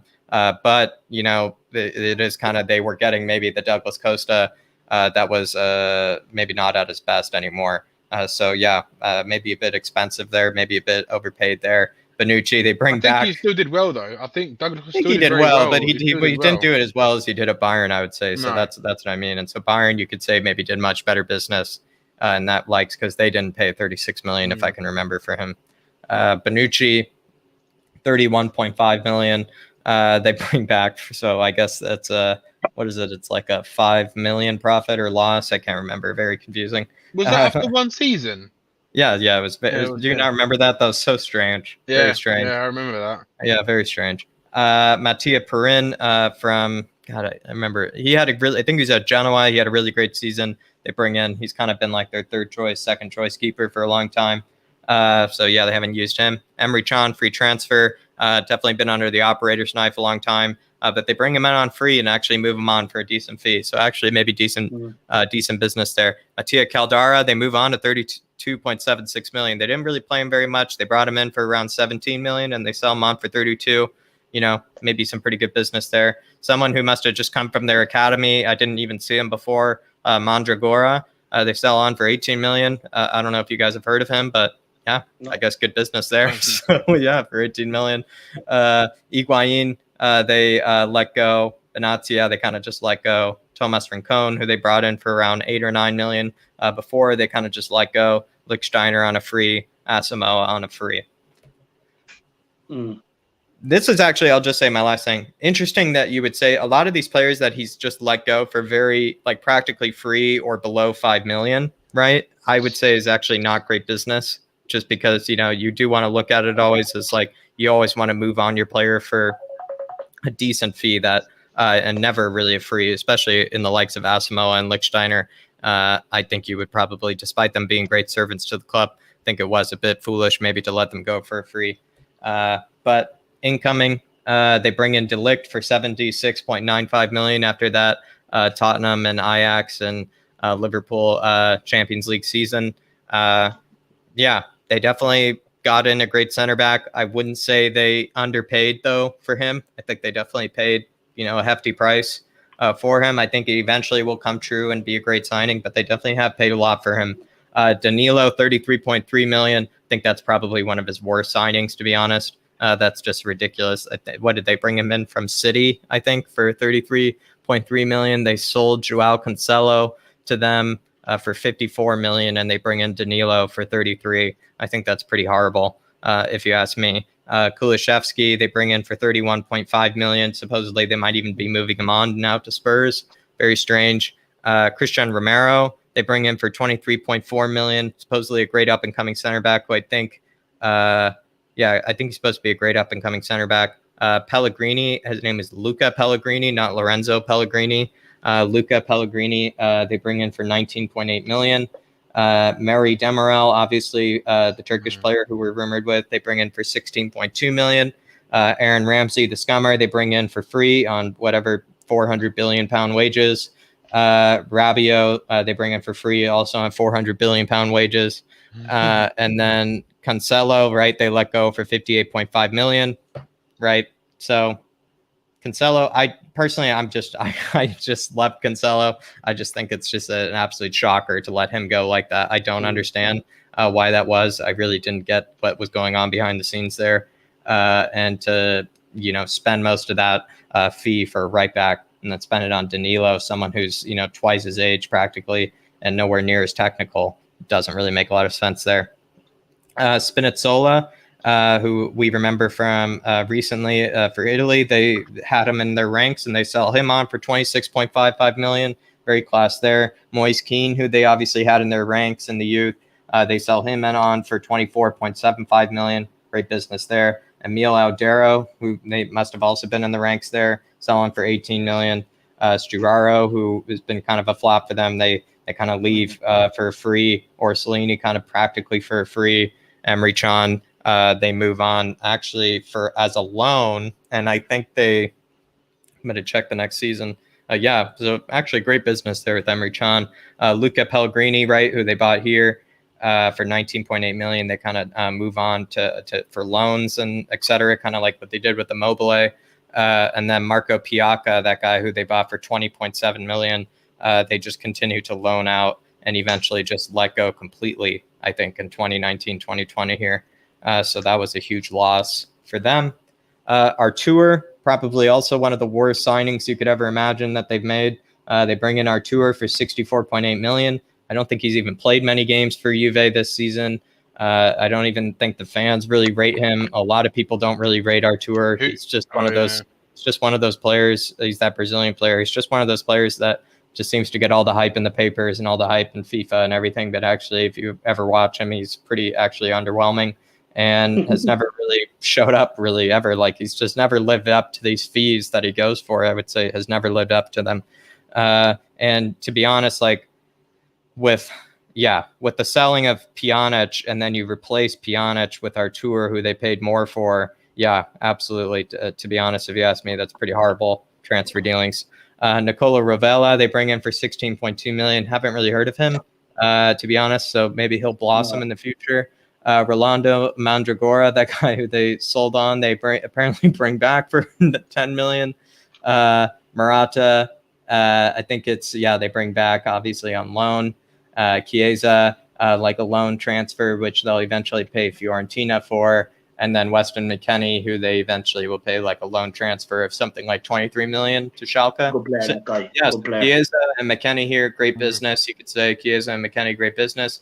You know, hard to know whether the Murata business is great business. He has always played well for Juve, so maybe good business. These two guys, I honestly couldn't know. Artur, I would say horrible, absolutely horrible. Pjanic letting go for 54 million, great business, and then you replace that with Artur, whatever that switch flop thing. Yeah, like just doesn't make sense. Free transfer, Emre Can, move him on for 22.5 million, great business there. Manolo Portanova, it's hard to remember. I think we saw him earlier, 9 million. Simone Muratore, move on for 6 million, and that's it, everybody. You just take this, Jack. What'd you say, David? You just take the super chat quickly, lad. Yeah, absolutely. Ellie Kakarada, she says, double the money in honor to our former number 3 Eriksen, number 23 Eriksen, guys. What a great player, and was crying when he left us, and we only got a pittance for him too. Yeah, I mean, the way we lost Eriksen, the way Eriksen was treated by us, also. Yeah, it just all is kind of a shame. I think we all look back on it now, and maybe even any of the words that we might have had for Eriksen at the time, you kind of maybe want to take that back and realize that he was a human who just wanted to move on with his career, and think about just how horrible this club is. I mean, who wouldn't want to move on when you think about it and go on to greener pastures? So, Eriksen, you know, our thoughts are with you. Ellie, you're absolute legend and a real saint for this as well. For mentioning him in this kind of way. So really, absolutely, Ellie, you're reading my mind. Yeah, no, big up, Ellie. Look, I've already said, you know, numerous of times on streams. Look, my thoughts and prayers go out to him and his family for full recovery. Genuinely can't see him playing again. I wouldn't either, you know. Health, family, it all comes first. Look, I have my opinions on Eriksen, but they all went out the window yesterday. At the end of the day, we're all humans. And it was very sad and very shocking. Danny, do you want to have a quick say on this before we get into a bit on Paratici? What, in terms of overall what I think Eriksen. Of him?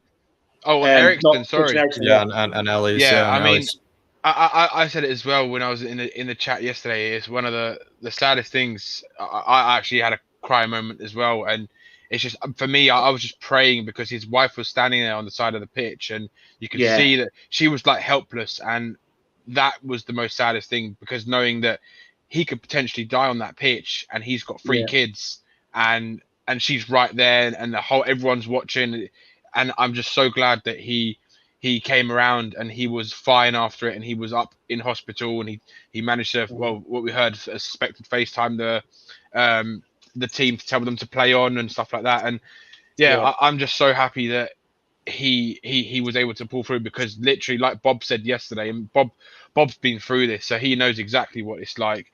That it can literally go either way, and that's how crucial, that's how quick it can change. And we're just lucky that it went the way that we all wanted it to go yesterday, and thank God, because the most important thing is that he can grow up now. His kids can grow up with their dad, so that's the most important thing. And yeah. 100%. I don't know where bobspur is, but Danny, do you want to send on Matty Hayes the link? Yeah, Matty sure. Hayes is going to make a guest appearance here for us. Big up Matty. At least Matty will balance out the panel, because to be fair to Matty, I think he's behind the whole thing. But look, I want to say thank you so much to Jack for putting that together for us here at the Harris Army and the Flat Cap Army. I really appreciate that, Jack. You know, that was incredible insight into the guy, you know, going through all the transfers, ins and outs and everything else. So thank you so much for that. I really do appreciate that. Danny, I know you said you had a bit of a thing you wanted to say today. Did you get it down, or? I got bits of it, but I think it depends if we're going to go into it or not, because I'm not sure if we're going to have, for me to get into it, it's just my conspiracy of what I think is going on at Spurs in terms of long term and all that kind of stuff. So it's whether we decide to, if it ventures into that conversation, then I'll go into it. But it's about Levy. Right. No worries. Well, look, Jack does have a few questions on the Levy interview. But look, I just want to get a few things on the Paratici thing here before we do get into them questions. First of all, we do have 308 people watching. You know, make sure you all have smashed that like button. It's from the order of the Peaky Blinders from the Don Hotspur himself. So make sure you smash that like button. If you're new, make sure you do smash or subscribe on the drive for 4K. Thank you so much to Agley, aka Ellie, for the generous super chats. Everyone else, feel free to get super chats in with your opinions on Paratici, even if you just want to show your appreciation for what Jack has put together here as well. But look, on Paratici, Jack, are you concerned that Daniel that he will be working with Steve Hitchen? Steve Hitchen is still lurking in the shadows, especially you know, since the players were a bit upset with you know, his treatment. And just on that as well, I'm a bit concerned when I seen that, because it is a bit of what am I going to say? What's the word? I can't think of the word. But not double standards, not contradiction. I can't think of the word. Yeah, no, but, I gotcha. Conflict of interest, because he's the one to try and move them out. You know what I mean? And the fact that they're a bit upset is a bit pally there, which is a bit concerning. You know what I mean? But Jack, what do you think? Is it still concerning that Hitchen is there? Yeah, I think it is, because, you know, there's so many elements to Hitchen. And David, you brought up a really great one that I think is kind of different to what some people have said about Hitchen, and just that, you know, he's possibly been very buddy and very like friendly with a lot of the players. And the reason why they now are saying that they're very upset with the way a lot of the players and staff and everything, the reason they're saying they're so upset with how Hitchen's being treated and et cetera, is just because he's been the one that's been kind of, maybe keeping him at the club when they really, you know, don't deserve to really be here any longer. He's been the one that's kind of put his arm over their shoulder and said, don't worry, Winksy, you know, like, we don't need to put you out on loan. You know, like, there's going to be a holding midfielder spot for you next season. You know, like, we'll give you another shot. I think he's been that guy for them. And David, I think you're right. Obviously, you know, maybe there's one element of Hitchen where in the summer windows, he's looked at the right players. He's identified the right players for us to bring in. But yeah, I think there's so much more wrong than right with him. But David, that element that you brought up about him is a great element. I want to say something, Jack, on that, right? Because I've listened to what loads of people argument. I know what my opinion of Hitchen was before, but again, if you actually logically look at the situation, how you doing, Matt? Hi guys, how are you? Good, man. Good. Look, just like I was saying, right? Like, if you look at it logically, who is the one who's making the decisions, who's having the final say? Hitchen went for the right people every time. He went for the right people. Pochettino apparently loved working with him, right? So why would he like working with him? Because he knew the players that he wanted. He knew the philosophy of what Pochettino was trying to do and the type of players he wanted to bring in. But the problem is, Levy will say, "Oh no, sorry." So he sends someone over. He sends him to Milan to go. Sends him to Milan to go and get Skriniar with like a fucking packet of peanuts and then maybe a free ticket to a Tottenham game against Aston Villa. And honestly, like, it's a joke, mate. Daniel Levy don't know what he's doing. He literally doesn't know what he's doing because he's restricting him all the time. So I actually think Hitchin's not done as bad as we all think he's done. I just think he's had I think he's had a ball gag in his mouth. His hands tied by handcuffs, and he's just like his little sex slave, basically. Daniel Levy's little sex slave. Like, he's got the little whip out and saying, "Do what I tell you. Be a good little boy." Do you know what I mean? Give him a little pat on the head. You're describing my night out in Dublin on Saturdays, lad. Stop it. I thought I'd remember it from somewhere, Dave. But look, let's welcome Matty Hayes to the stream, the one and only, the GOAT really at the minute, the GOAT of the summer so far. The guy is doing incredible things this summer. But look, Matt, you're obviously been sitting there watching, so what's your opinions, Matt?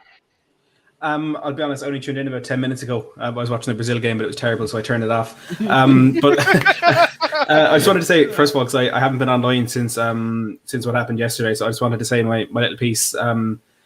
Of course, thoughts go out to Eriksen and his family and the Danish team and all of that. It was honestly a terrifying thing that happened. And when it happened, like, obviously your mind straight away goes to the worst, and you start to think the worst. And we were all we were looking back at what happened with Fabrice Muamba, and I remember watching that game live, but I was too young to kind of really understand what was going on. But yesterday was one of the most terrifying things I've ever had to watch, and I even tweeted it out. Like, I don't think you can really understand what it can feel like for such a big fan of that player, unless it is a player that you love. And look, I know it's a whole lot worse for everyone who's closer and all that, but he's a player who made me one of the players who made me fall in love with Spurs. I mean, I said that so often about the Poch era. Like, that's when I really did fall in love with Tottenham and with football. And he was such a core part of that team, and it was honestly one of the most heartbreaking. He's a Spurs legend, and things didn't end in the best circumstances, but that does not matter a bit. It doesn't. He's a Spurs legend. Gave 7-8 years to our club, brought us to such heights, and I'm just so relieved that thankfully it's ended up with that bit of good news that he is better. But I just wanted to say my piece there as well, and again, thoughts go out to him and his family. No, 100%. But look, we may as well kick it off with you, because I have listened to your thoughts on Paratici. So you give your thoughts on Paratici and stuff like that, and then what we'll do is me, Jack, and Danny will just feed off that, Matty. I'm a massive fan of Paratici. I am. The conditions he was working under at Juventus are very different as to what he's going to be working under Spurs. And Danny, like you were saying, with Steve Hitchen, he may be very good at his job, but under these circumstances and under the restrictions that he was working under, maybe couldn't do what he wanted to or what he felt he could do. With Paratici, it's going to be the same thing. He's going to have similar things to contend with, but maybe he's going to be the man who's going to be able to do that, because their wage budget at Juventus is absolutely massive. Aaron Ramsey currently on £400,000 a week, but one part of Fabio Paratici, as I'm sure a lot of people know, is his ability to pick up players for free. I mean, the list of players that he brought in to Juventus as free agents, there's Pirlo and Pogba, I think, in his first season. There's Lucio. Fernando Llorente was in there. Yeah, that was a couple seasons in, but yeah. Fernando Llorente's there. And then as the years go on, you're getting Aaron Ramsey, of course, Adrian Rabiot, and just such an incredible selection of players that he brought in for free. It will be a little bit harder to tempt those players to come to Spurs, especially the situation we're in right now. But the fact that he's just coming off the back of 11 years working at Juventus, and he isn't even officially director or general manager of football, whatever his title is, the fact he's already working behind the scenes, he's already identified the players he wants to get rid of, and he's already identified the players he wants to bring in, such as Nicolas Gonzalez. I think it bodes really, really well. And I've said it a few times that what Juventus said when he left that club, it tells you everything you need to know about what he did, and they're putting so much of his success down to him and the work that he did at the club behind the scenes and in public, whatever it was. He's a man who works effectively. He gets things done when they need to be done and the way they need to be done, and I think that is exactly what Spurs need right now. I get what you're saying 100%. Would you not be concerned that maybe we don't have the same pull as Juve, and that we won't throw the same money at the sort of players on the free market and that? Yeah, I mean, are you concerned that we're trying to replicate the Juve model, but without really putting into it what Juve did? Yeah, I think that's something that Daniel Levy always tries to do. He tries to, I think the way I put it was he gets the most efficient and the best parts of loads of different models and ways to run a football club, and he tries to mash them into one without really putting the money behind it. And like I said, he's ambitious, but not ambitious enough to put his hand in his pocket. Like the Antonio Conte thing is a perfect example of that. But you don't have to pay players £300,000, £400,000, £500,000 a week for them to be good players. You don't have to. That's not the only way you can bring in free players. It's, again, those restrictions and things like that may be more difficult for Paratici to contend with, but he knows how to spot a bargain. He knows how to spot players like that, and maybe he'll just have to do that within Tottenham's wage budget. Which I personally don't think is kind of as stubborn as people think, because in the last couple of years we've seen Son or Kane up in £200,000 a week. I think Son is on 150, and of course paying Bale 220. But do you know what? I think that's when you're the star players of the team. They'll pay the top wages but only if they've been performing for a period of time. Like if Kane had come in, he wouldn't have come in on like a 200 grand a week sort of thing, because he would have had to prove himself. Like the type of player, he would have come in at like 100 grand. If you do well, then you can gradually improve your contract, which is what they did with him, and the same for Son as well. I think that it's because they've been at the club so long, now they can say, all right, you've been performing at this level for such a long time, now you deserve the 200 grand a week. Whereas someone like Man City will go bang straight away 200 grand a week, or Chelsea, and even Arsenal or Juventus. Or Juventus, like those top clubs. So I think, do you know what, I like you said, Matt, you said it yourself, right? I personally think Paratici's been brought in because Daniel Levy, it kind of goes into what Daniel Levy, the fucking idiot, what he says in his stupid interview, right? About how, we've got to be patient, all this crap, right? All this bullshit. But he said for the next few years, we've got to be careful of what we're going to spend and all this kind of crap. And I think what they're going to be looking at for the next few years is those people who are in the free agent market and the people who've got the 1 year left on their contract. They're the people they're going to target. I personally, that's what I think. So I think you're gonna see us try and get the likes of like Sabitzer this year, even though we might not get him. I think that's one they're gonna try for because he's got a year left on his contract, and I think that's where they're gonna go, that kind of market. Yeah, no, I get you, but like the thing is, I know people say, you know, you don't have to be paying. I know you were saying there, sorry, Matty, that you don't have to be paying them sort of wages. But when you're a player on a free and you're in demand, you can kind of more or less charge what you want. And the reason why you get paid them astronomical wages, or you can demand a really high signing on fee, is because basically there's no transfer fee involved. So the player will take, you know, what they can more or less charge what they want and what they deem necessary, because the power is all in their hands. And that's what just concerns me. Look, I was calling for someone to come in and have the say on the players. You know, look, he's come in. Apparently, a lot of these players, well, he hasn't officially started. He's starting the 1st of July. He's already doing duties, as far as I'm aware. And, you know, he's already given a number of players, basically told them, you know, instruct your agents to find you a new club. Good. That's very good. But what I'm concerned about is how are we going to replace these players? Like the thing is, or sorry, what I was saying is that I wanted him to come in and to be able to sell players and buy players, and like not have to say over a manager. And I just don't know whether this whole new direction that Tottenham are going down is right for the club. I genuinely just think it's basically, it's like what, you know, politicians and government do. You'll always have someone you put out there as a fall guy. But ultimately, you were the ones making decisions. The people hate you. So what we're going to do is we're going to move you back. But you're still going to make the decisions. You're just not going to be in the public eye, or you're not going to have that official title. And that's just my only concern with it. I don't know what you guys think.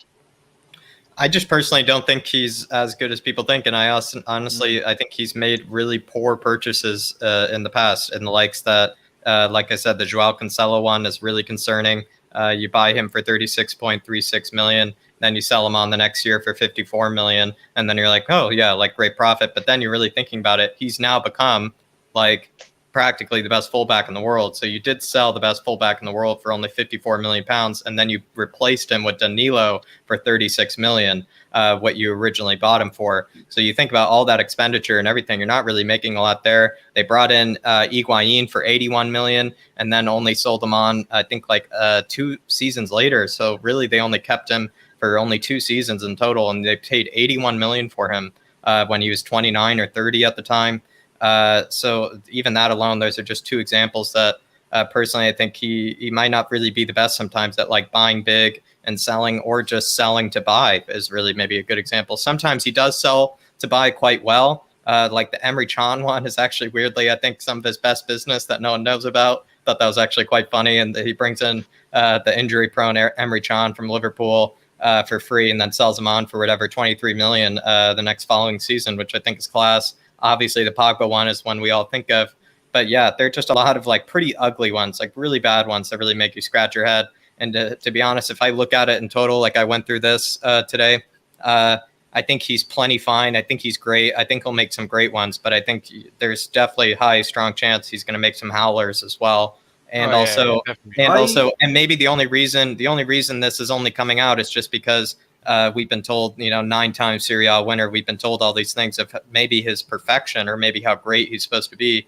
And I don't think he's anywhere near perfect. Do you know what, Jack, as well, right? It's a PR thing as well. If you look on the Tottenham website, right, on the comments, and like I said, it's Paratici in perspectivo. It's just in perspective, just looking at it objectively. Yeah, it is. Of course, it is. But look at the thing they highlight. This one of the first sentences on top. We're bringing in Paratici, 19 trophies and stuff like that, as if like they're trying to highlight this guy has won Juventus 19 trophies and it's all because of him, like that they've done it. It's like trying to fill the Spurs fans with this delusion and this like secret agenda. Do you know what I mean? It's just complete utter PR bullshit. In no way I think it's the worst move Levy has ever made. Like actually probably one of the better ones he's made. And having a director of football is a godsend. But I do maybe think that there's this maybe simultaneously PR that's going on where he's supposed to be credited as like being like the best director of football of like the last 10 years. And he absolutely has not been in any way whatsoever. Everyone in the world knows who the best director of football is right now, and the person Steve Hitchen. I thought it was Daniel Levy. Steve Hitchen just needed a secretary in Paratici. Yeah, I think someone said it in the comments. Hitchen's a T-boy, isn't he? Yeah, he's going to be T-bitch for Hitchen. For Paratici. Basically, Daniel Levy has him there as his eyes and ears. And basically just going to stick an apron on him, tell him, look, you just make tea and just listen to everything. But Matty, Sandy A wants to know where your hat is now. I never have a hat. I've never worn a hat. I don't think hats suit me. I think you're going to have to put up with this absolutely terrible haircut. He wants you to get a hat like this, lad, so you can be a member of the Flat Cap Army, lad, by order of the Peaky Blinders, Don Hotspur himself here. So we need to get you a hat. But honestly, we do have 326 people watching right now. Make sure you have smashed a like, subscribe on the channel. And look, guys, get your super chats in. The chat is flying. I am going to start getting everybody's comments up on screen. But when it's busy like this, super chats is the way to go. It guarantees your comment is discussed by the panel. But look, one thing when I was looking at, what Jack put together there, is I noticed he does have an eye for bringing in young talent. That's one thing I have to give him. And do you think that's maybe the aspect that kind of appeared to Daniel Levy and probably gave him a bit of a hard on? Especially because, we all know that he does like these. It's his business model. He likes to bring in players young, develop them, and maybe sell them. He likes to sell them on for profit. And we have lost our way doing that over the last little while. Do you think maybe that is probably the main aspect that made Daniel Levy perhaps get him in? I'm gonna start with Matty on this. Yeah. I mean, I personally don't know too much about his eye for youth or anything like that, but it's the Tottenham way. It's where Tottenham want to go, and it was part of the reason why things fell apart with Antonio Conte. Is he wanted to get rid of players like Ryan Sessegnon, Oliver Skip, and he didn't want to give that chance to youth. It's the Tottenham way to do that, to give young players a chance, to give them that platform to develop. And look, in the past, 99% of the time, it's been so we can sell them on for a profit. But maybe that won't always be the way. And I know it's wishful thinking with Daniel Levy, but it's absolutely the Tottenham way. And if that's something that Paratici can bring, absolutely fantastic. Because I've said it quite a bit about Spurs and our pursuit of, back when we were looking for a manager, when it was like, Christoph Galtier and Erik ten Hag. Some of the squads that I love the most, and squads that have been relatively successful, I'd say more in the short term rather than long term, which is a bit of a concern, but it's those squads that find that perfect balance between youth and experience.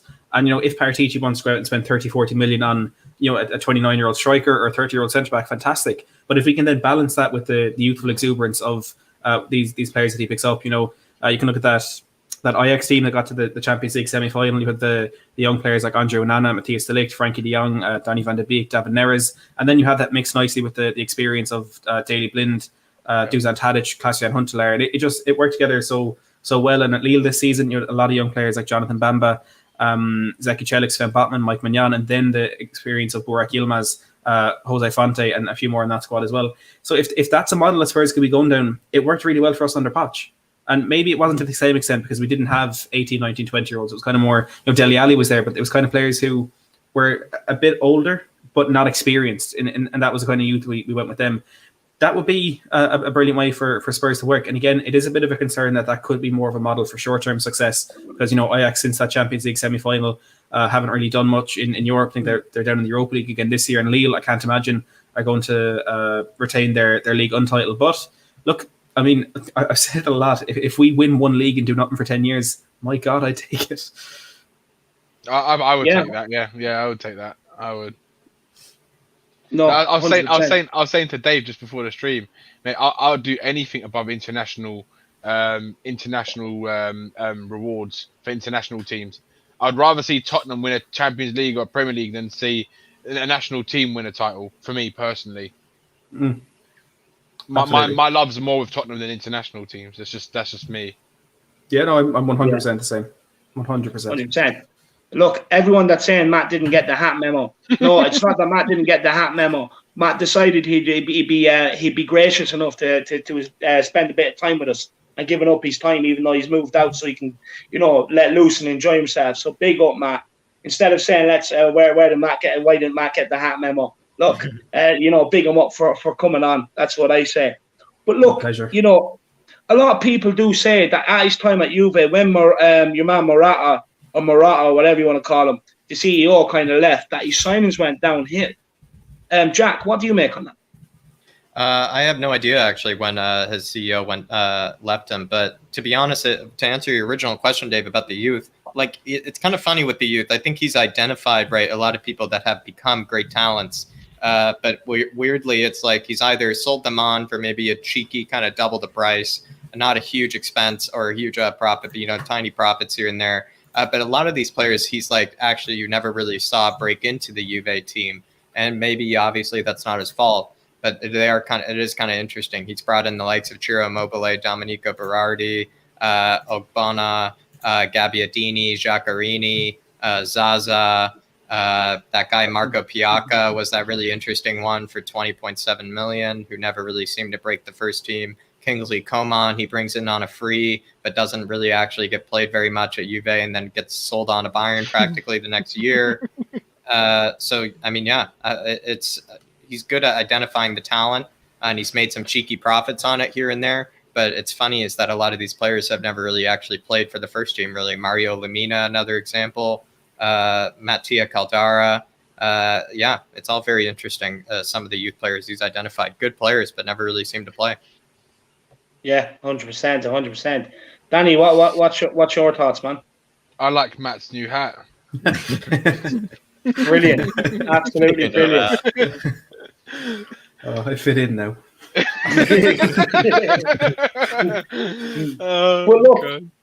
But look, Jack, I know you had a few questions on the Daniel Levy interview.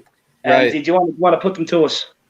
Yeah. Let's get over to the Levy. We're going to break from the Paratici. Maybe I'll just finish it and summarize by saying, look, again, it's an absolute miracle to have a director of football, even if he's bullied and punished by Levy in the back room. Doesn't matter. We at least have one who can at least identify the players.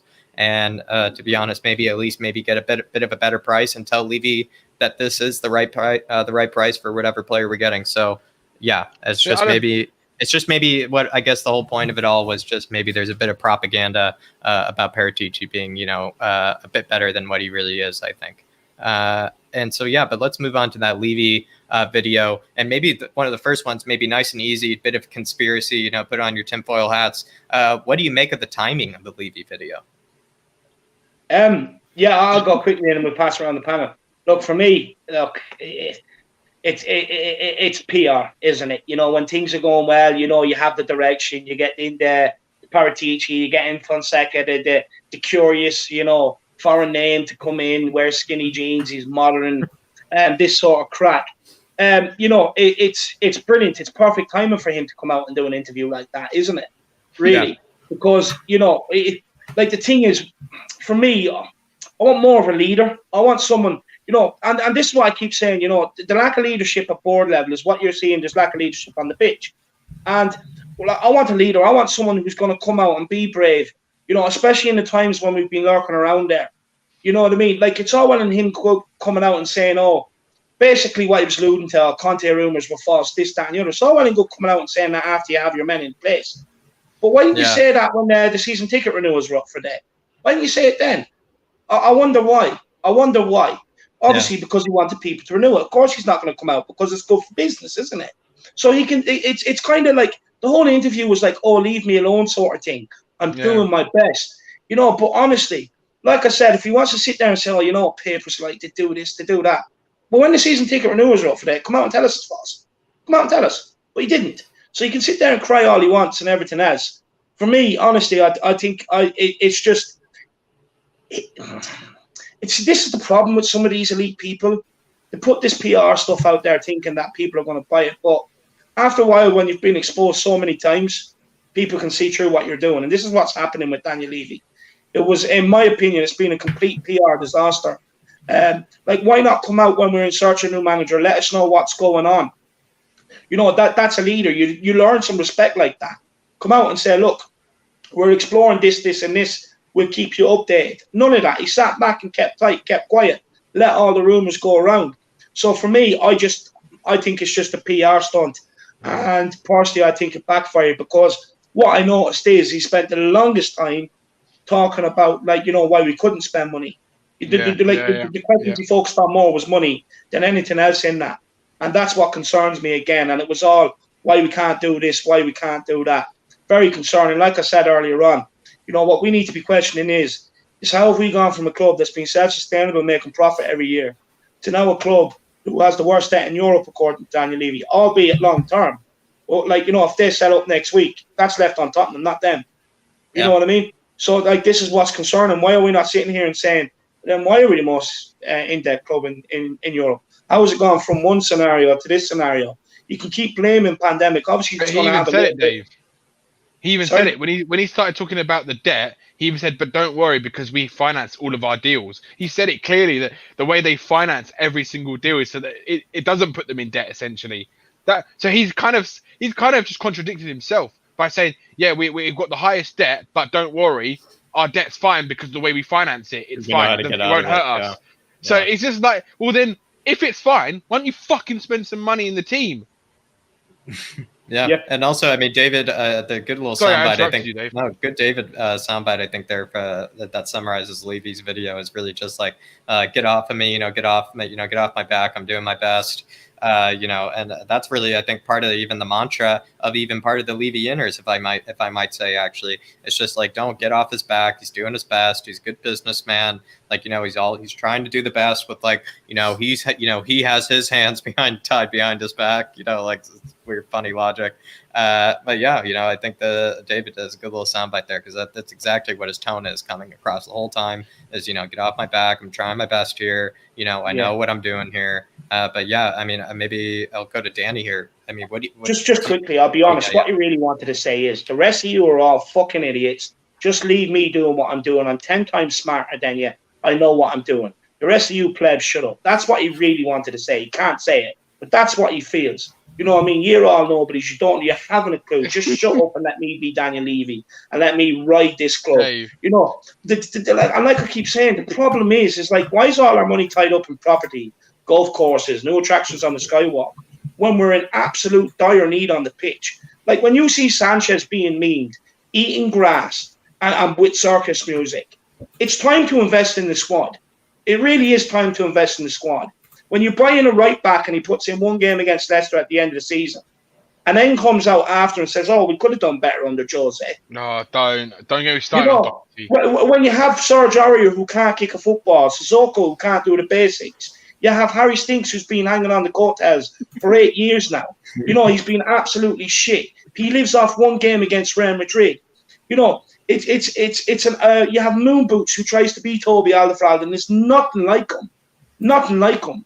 He's a 6-foot-odd giant, right? A brick house, and he's losing out to 5-foot Oompa Loompas from Charlie and the Chocolate Factory for headers. It's an absolute disaster. Like, you think all this sort of stuff would wake that idiot up and start spending the money on the pitch. What he needs to realise is we're not a portfolio for Enoch, for Tavistock, and whatever else other little fancy names they want to put on this stupid shit. We're a football club first and foremost who want to win trophies. The fan base are fed up. It's about time this pleb realised it instead of sitting out there putting excuses out after excuses. I'm sick of it, but sorry. We didn't give Matty a chance to answer that question, so let's let Matty in.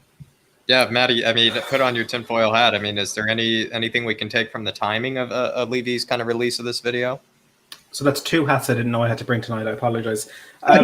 Yeah, look, the timing was so convenient. But with Levy, it's always convenient. You know, you don't stay quiet and stay silent as much as Daniel Levy does, and then not time what you're going to do perfectly, especially when it's done within the club and all that. And I said it in our Spurs family group chat. Like, do you ever see the movie The Dictator, where I forget, is it Mark Wahlberg, whoever it is anyway?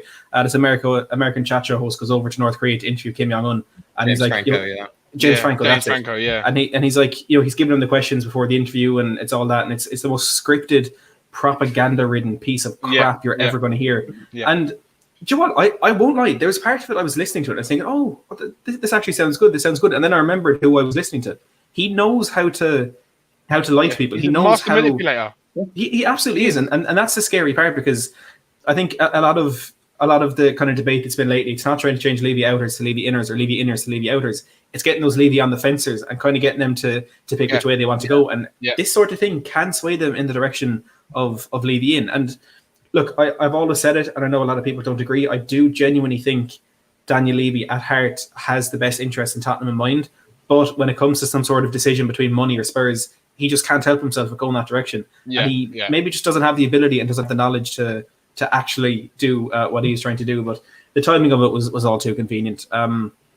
I think Fonseca is probably going to be appointed in the next day or two. I would be expecting it tomorrow. So saw the tweet from Spurs tonight saying, thank you to Ryan Mason for everything. So I think they're, kind of just, I know he's already left, but putting that out there a bit more.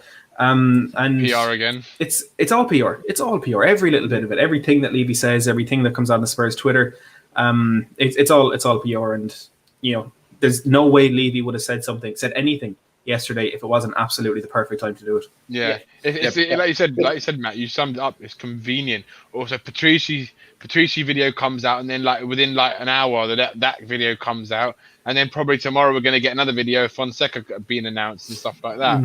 It's just, Daniel Levy is just smoke and mirrors FC. Always has been, always will be. And do you know what, Matt? You said it. You hit the nail on the head, right? And so did David. But where you said that it's those split second where you think, actually, do you know what? He's actually talking sense. But then obviously you remember this is the rat bag. This is a weasel. This is an absolute scum piece of shit that doesn't give a shit about this team. He only cares about one thing, and how defensive he was getting about how he's seen in the media that people saying he only cares about money, which is funny because he can only see that from Twitter and places like that, or YouTube, for example. So he must have been watching Brian Daigle ranting and things like that. So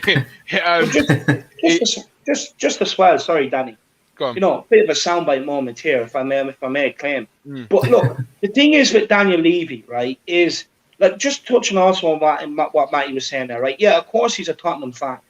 But the problem is, for the likes of every one of us here, it's Tottenham first, and probably Tottenham is our probably only interest. It's our only love. It's our true love, our true passion. And it's all we have. And look, I'm not afraid to hold my hands up and say that. I'm a sad fucker. Tottenham is all I have. That's it. Right? I don't care about anything else in life. I just care about my club. And that's it. But the problem is okay, Daniel Levy's a fan, but what he cares most about in life is money. Money is his porn. Yeah. This is the thing. That's what he cares about most. He's an accountant, Dave. He's an accountant. He can be a Tottenham fan all he wants, but at the end of the day, the accountancy books is what he cares about. Yeah. And I've said this before.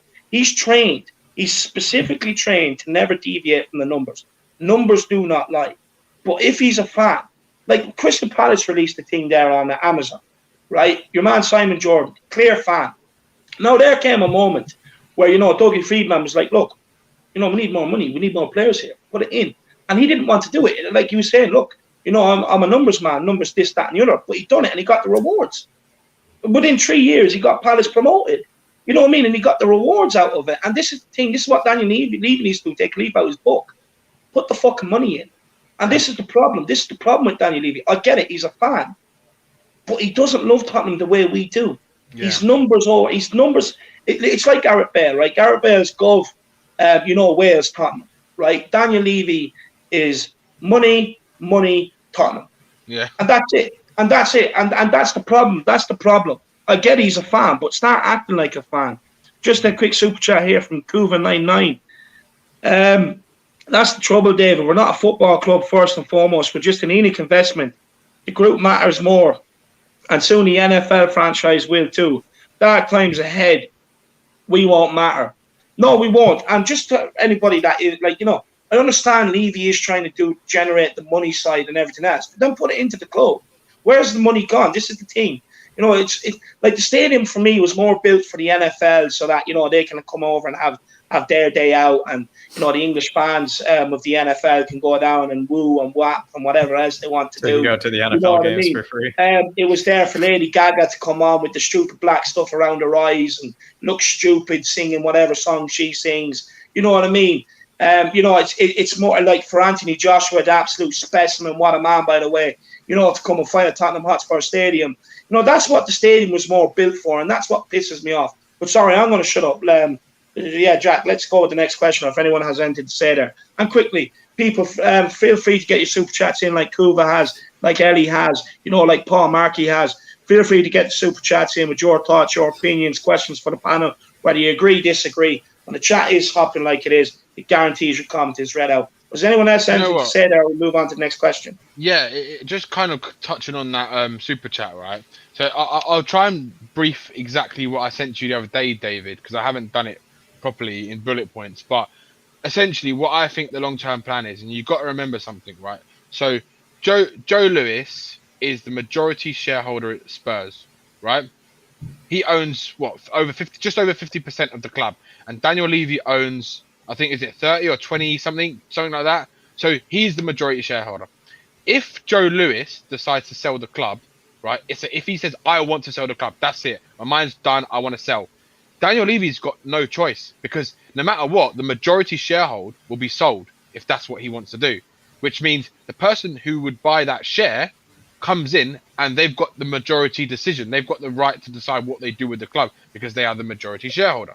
Now, you need to remember something. So what I believe is happening, right, is basically so Tavistock Group and ENIC, right, are property investment management companies. They bought a lot of land in and around the stadium, in and around the area, also in Enfield, and they're buying up more and more places. Obviously, we just know they bought this golf course in this Woodlands area, etc., and what they want to plan to do and have an NFL training academy, a women's academy there, and all that kind of stuff, right? And public spaces as well for people. Off-road driving, adventure. Yeah. It's basically, they're going to have that. No, I'm Dave. I'm being serious. That's what they want to do, right? Oh, no. And the thing is, right, so what I see is happening is, now, I don't know if you guys remember, but did you hear about any of the reports? It wasn't really public reports, but there was talks that Joe Lewis was looking to sell his share in Tottenham last season, but Daniel Levy said he didn't want him to sell it, so he didn't end up selling it last season. Now, obviously, Daniel Levy's gone over to the Bahamas this season, right, this summer, and we all know he's gone over there. Now, who's in... Yeah, I agree with this. Spot on, Sean. Yeah, you can't blame COVID. Who's in the Bahamas? Joe Lewis, right? Now, now you got to remember one thing. Joe Lewis is 84 years old, right? I there's travel restrictions, no? He's 84. Oh, who knows? But for us common folk. Yeah, exactly. Now, in 10 years' time, he's going to be 94. Can you see this man either still being alive, maybe because of the money he's got, but also the fact that does he still want to be owning his share in Tottenham in 10 years' time if he's going to be 94? Who knows what could happen in 10 years? Does he know he even still owns it? A lot of old people, sometimes they forget, they invested, they forget, they're still paying a cable bill, right? To a certain company that they dropped. He might actually have forgotten that he even owns Spurs. That's why he hasn't paid for anything in so long. It's the only thing that makes sense. So, this is my thing is, right, is obviously what they're trying to do is create a sustainable company, which what we all kind of know anyway. They're trying to show they're trying to show, like, obviously the pandemic has kind of fucked them up in terms of showing what they can bring in income wise, right, on the books. Because when you're trying to sell a company to investors, because I work for a management investment company as well, when you're trying to sell that kind of stuff, a company investing in them needs to see, like, over a period of like 5 years or 10 years worth of a sort of profit in the business. Now, obviously, in a pandemic hit era, where you've got debt of the stadium, etc., it has put their plans back. So what I believe is the stadium will pay for itself, and a lot faster than people think it will, because of what they're going to do with all the sporting events and everything else, and all the revenue the stadium's going to generate. Now they want to invest as little money as possible into the squad so they can sustain. Because remember, like Daniel Levy said it in his video, he loves this word sustainability, right? So Daniel Levy's idea of sustainability is sustaining the top four. That is what he wants. He doesn't care about trophies, right? He wants to sustain top four so that the money is sustained, and the same amount of revenue is coming every year from the Champions League and all that kind of shit, right? In, say, 5 to 10 years' time, I truly believe there'll be a point where they're going to be looking to sell the club. Because if Joe Lewis decides to sell it, Daniel Levy's got no say in the matter.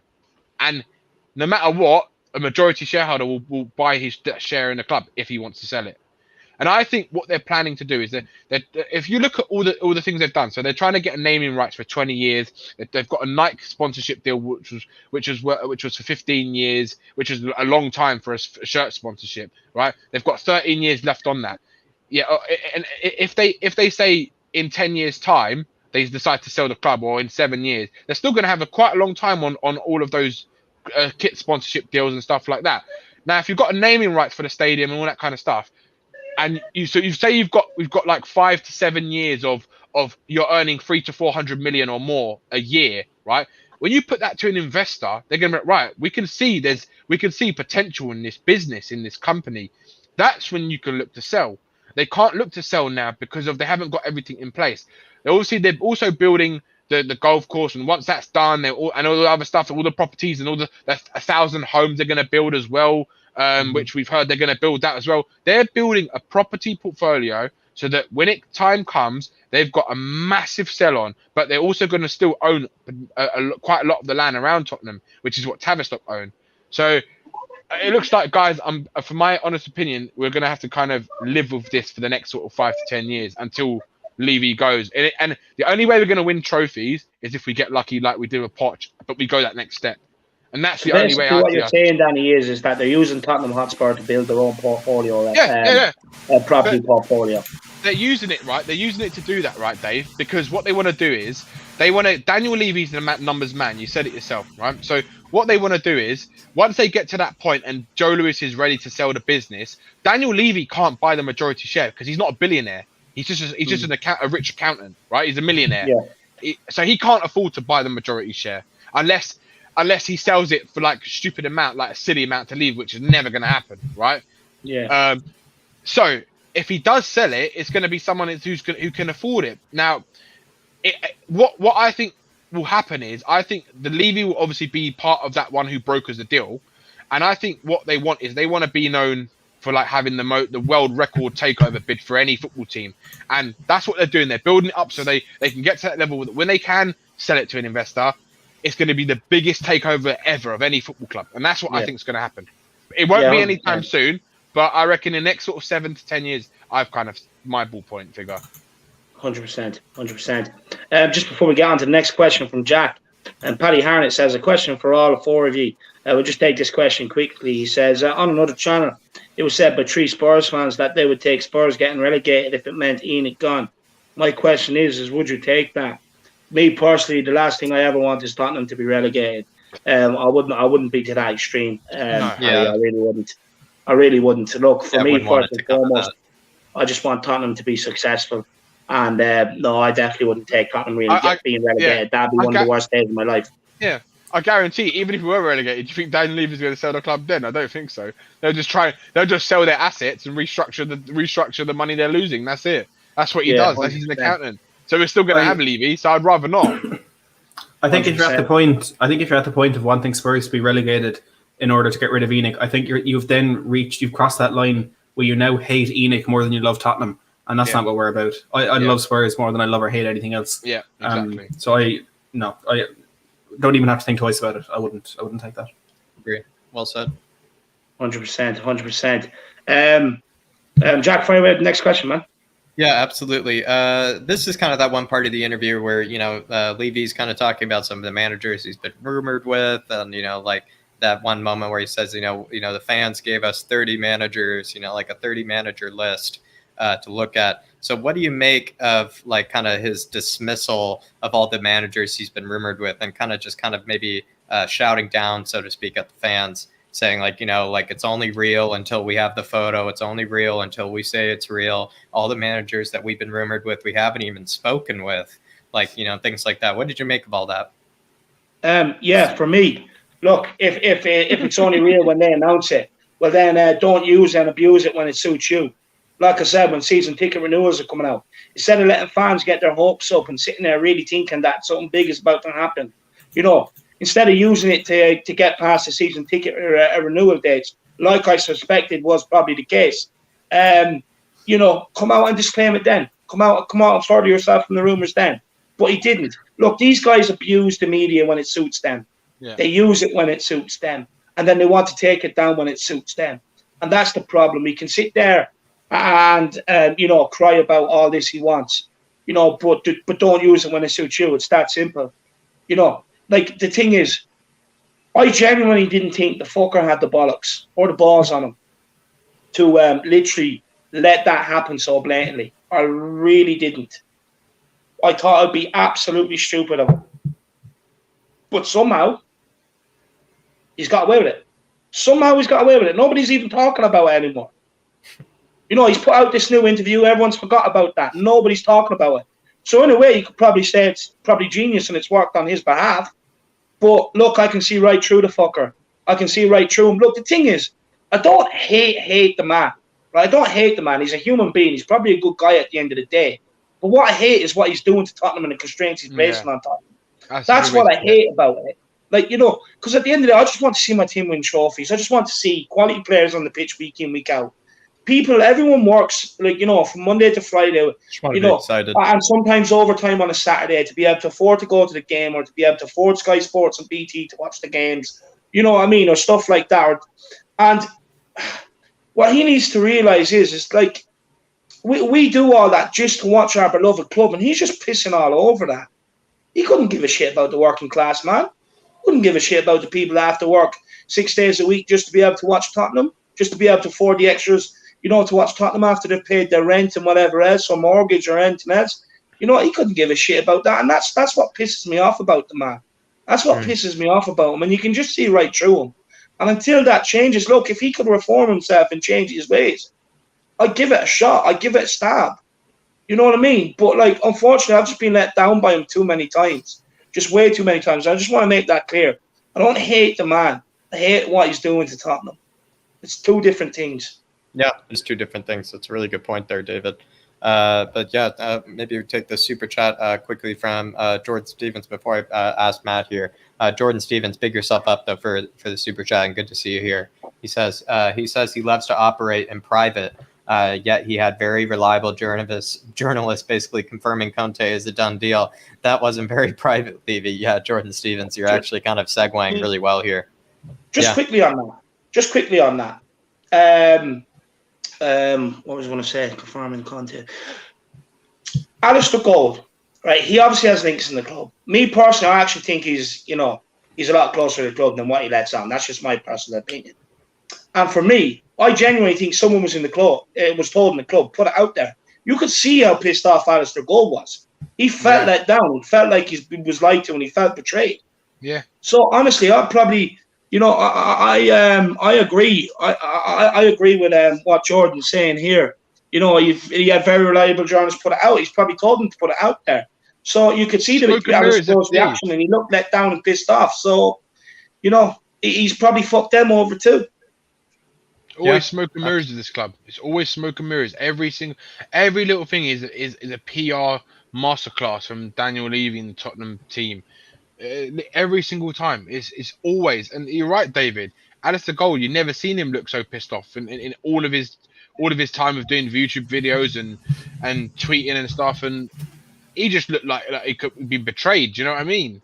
Yeah, absolutely. And I want to come to Matty here with this, because I think, I mean, you're one of them, Matt. I mean, he's saying that, basically it's almost maybe, I don't know how, I can't tell you how to feel about it, but it's almost like another stab in the back, or kind of like, just dismissal of the people that have taken all those rumors as true, as fact, as trusting Levy, as trusting the reliable sources that we thought were reliable. I mean, do you kind of take this as maybe another stab in the back from Levy, saying that, all these news, you shouldn't have bought them, you're so silly to buy that, you only have to listen to the club, you only need to listen to me. What do you make of that, Matty, of him just kind of dismissing any manager rumor at all, and basically telling you, the people who report on it, that you shouldn't have? It's pretty ridiculous for him to say, don't listen to anybody else, just listen to me when he speaks once every 2 years. I mean, that is the first thing. We don't get enough communication from the club. We don't get enough. Not one single fan is going to ask for, updates on the day-to-day running of the business. We don't want updates on, if Theirishyid lady's out sick, well, when is she going to be back? We don't care about that. We want to know about the things that matter and the things that genuinely change where this football club is going. Because what we've been saying for the last 50 days since Jose was sacked was, what direction is this club going in? What direct? Where does Daniel Levy actually want to bring this club? And I don't know how Dorothy's doing. Oh, she's fine, Danny. It's grand. She's feeling better today. Thank God. Thank God. No, it was. She was just hungover from the party. But look, we don't want to know. We just simply want to know where our club is going and what to have faith in. And look, Daniel Levy coming out and saying, well, all those managers that we were apparently close to agreeing a deal with, the fact that he said all of that was lies. That's not true. There's no possible way, and I will refuse for any second to stay all right. I refuse for any second to accept that Fabrizio Romano, Gianluca Di Marzio, Alistair Gold, Sky Sports, Duncan Castle, Kilpatrick, Pipbrook, any journalist you want to mention, I don't for a second believe that all of them had heard all this from whatever sources they had and then said, actually, no, none of that is true. Of course it was true. Of course it was true. Levy spoke to Pochettino. Levy was close to getting Antonio Conte, but he didn't. And him now saying this is, again, it's all that Priorsont. Every single word that came out of his mouth in that video was convenient. Yeah. It was convenient for him and for... No, go on. Sorry. No, go ahead. I was going to say, what it seems to me is, to add on exactly what you were saying, is that he's trying to lower our expectations. Do you see this is why I'm saying he's not trying to win trophies. He's saying, oh no, don't listen to what the media is saying. Only listen when it's official on the Tottenham website. He's trying to hypnotize us. Yeah, he's basically trying to say that it's all. Basically, he's trying to say it's all smoke and mirrors until it's official on the Tottenham website. But he's like, the thing is, it's true. What's happening? Like you said, Matt, all of those reliable reporters and things like that, they couldn't have got all the wrong information. It was true what was happening. It's just he's trying to play it down so it looks like we actually weren't going for these names, to make it look like, oh, actually our target was always Fonseca, or our target was always someone of a lower caliber of manager, because we Tottenham Hotspur, we don't want to compete for the title. We just want to get into the Champions League because we just want the money. That's it. That's what he was saying. That's what it sounded to me. That's what it sounded like to me. Speaking of that, in that, it could in some way indicate that the target all along was Fonseca. And the word convenient will crop up here again. The two reasons we're hearing that Antonio Conte did not say yes to Tottenham, the two reasons: one, we weren't offering him enough wage, and two, he wasn't allowed to bring his backroom staff.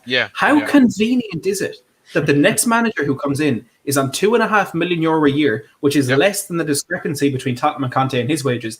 And more onto that, he had too many injuries last season and therefore did not want his backroom staff. Yeah. And all of a sudden, Ryan Mason and Eddie King can say, how convenient is that? Oh, it's ridiculous. It's ridiculous. Best case scenario for him. Bobspur TV with the super chat. Big yourself, Bobspur says, big up, lads. Send him while in A&E with my 6-year-old. He's okay now, but little lad gave us a scare. Levy, he's a poo-poo head. No, look. First of all, I hope the 6-year-old's okay, Bob. Send out my best wishes, and hopefully the full recovery there as well. And look, hopefully you're not sitting around there too long. I know how boring them places can be, Bob. But yeah, look, best wishes to the 6-year-old. And Bob Spur was supposed to join us today, but obviously he's more pressing issues here. But big up Bob Spur. Thank you so much for the super chat, man. I really do appreciate it. Yeah, We have one from Tinman007. He says, Daniel Levy wrote his own questions. The interview and the interviewer were embarrassing. Anyone with a brain can see this. Yeah. Look, Tin Man summed it up perfectly, man. Summed it up perfectly. Yeah, of course he did. You know, he's had plenty of time in lockdown to be able to do that and prepare for it. You know, he probably thinks he's probably an aspiring journalist, Tin Man. So 100% I fully agree with it. Dave, do you not think instead of spending time getting a manager and he spent time writing out those questions? That's probably what he spent most of his time writing out all those questions. So every single word of it all. Yeah, he was really struggling on what words he was going to use because Mr. Master Manipulator needs to make sure that every word is exactly perfect so that it makes it really look like he's doing a good job and really persuade the people on the fence that my relationship with the fans take 30. Yeah, exactly. 100%. That's what 100%. Now we know why we don't have a manager for nearly, 2 months. When the Conte rumours and the Pochettino rumours were floating around the season ticket holders, he was contacting journalists and says, "Look, I have this little player out. You know, can we do this? You know, and yeah, by the way, them rumours are true. This is more pressing issue. So can we get this down, please? You know, he's such an idiot. I just want to take Shauna Blaney's comment because since she's playing the stream, she's putting in whopper comment after whopper comment. She only speaks facts. And Shauna, if you ever want to come on, just let me know and we'll get you on." Said it before, but Levy threw those journalists under the bus, and after that video, I believe it more. He can't take the blame for the situation. He's trying his hardest to pass the blame. Yeah, I threw him under the 100%. Another spot-on comment there from Shauna Blaney. Big yourself up in a great cacarat. It's breaking news, lads. Dorothy has been given a free transfer by Paratici. So, Matty, she's not out sick anymore. She's been given the free transfer. David, I've always said it with Dorothy. I didn't quite trust her. She wasn't sick. She was getting that deal done. That's what she's doing, isn't it? She was the mole. Oh, that says it all. It makes so much sense. If Cody usually I award super chat of the day. Usually I award super chat of the day, but I'm actually going to give Matty comment of the day. To be fair, that cracked me up. Brilliant. That gave me a great giggle. But everybody, make sure you have smashed a like on the stream, subscribe on the channel if you're new. I keep getting all super chats in, guys, with your thoughts, views, and opinions. Questions for the panel, whether you agree, disagree, or even if you just want to donate to the channel and say thank you for the content or whatever else.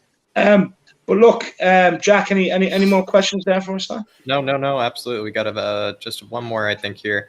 So it's kind of like, what do you make of Levy's belief that running a football club isn't like, it's again like his whole idea, right, where he's like criticizing the fans, making all the takes about his relationship with the fans and how the fans think that business should be run. It's that kind of spiel of the video, and where he says like, what do you think? He doesn't believe, right, where fans are wrong to believe. He thinks that, in order to win success, in order to have success on the pitch, in order to have your football club grow, it's all about investing in the players. It's all about bringing in the right players. It's all about having big summer windows, etc. What did you make of his dismissal of that? Kind of almost, again, kind of making us out to seem stupid, for thinking that bringing in big players, investing in the squad is the way to improve the club.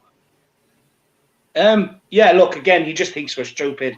It's all about, look, all I hear when I was listening to him speak was save money, line my pockets, line my pockets. Yeah. That's all I heard. Look, he can say fans have no idea on how, a business should be run and can shut up and have no say. Because basically what he really wanted to say. But at the end of the day, I'm pretty sure it's a football club I support and not a business. I'm pretty sure it is a football club and not a business. Sorry, Matty. I thought we were an investment management company, no? We're investing in stock. Fabrizio Romano, just to let you know, Tottenham are set to appoint Paulo Fonseca as new manager, confirmed. Here we go soon. That's 52 seconds ago. Paulo Fonseca is a done deal. Breaking news, guys. Breaking news. Come on, David. Let's not give up yet. I'm going to have to back and get behind that. I don't want to. But look, I'll do my best. I will give him a fair crack.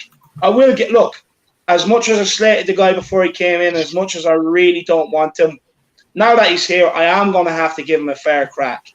I'm going to have to just sit back, be patient, and see what he can do. I'm not going to have an agenda against him.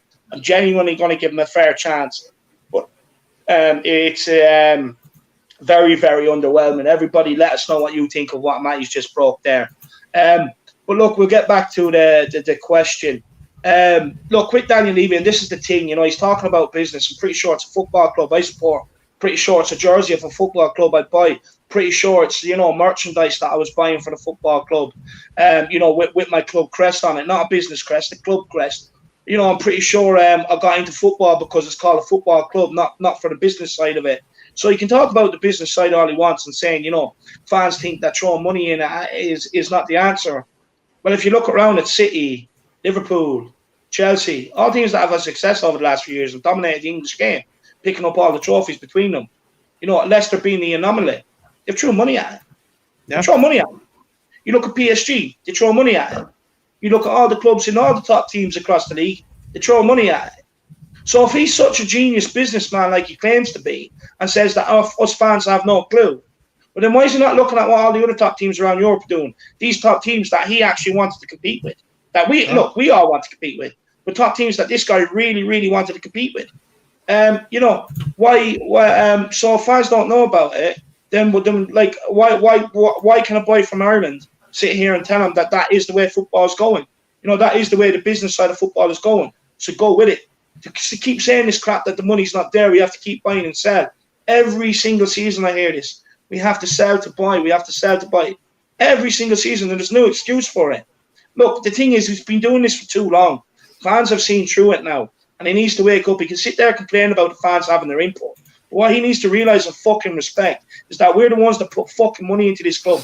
Buying BT, buying Sky, buying the jerseys, spending stuff in the club shop, spending stuff on the attractions. You know what I mean? Paying to get to games, paying for stuff in and around the stadium.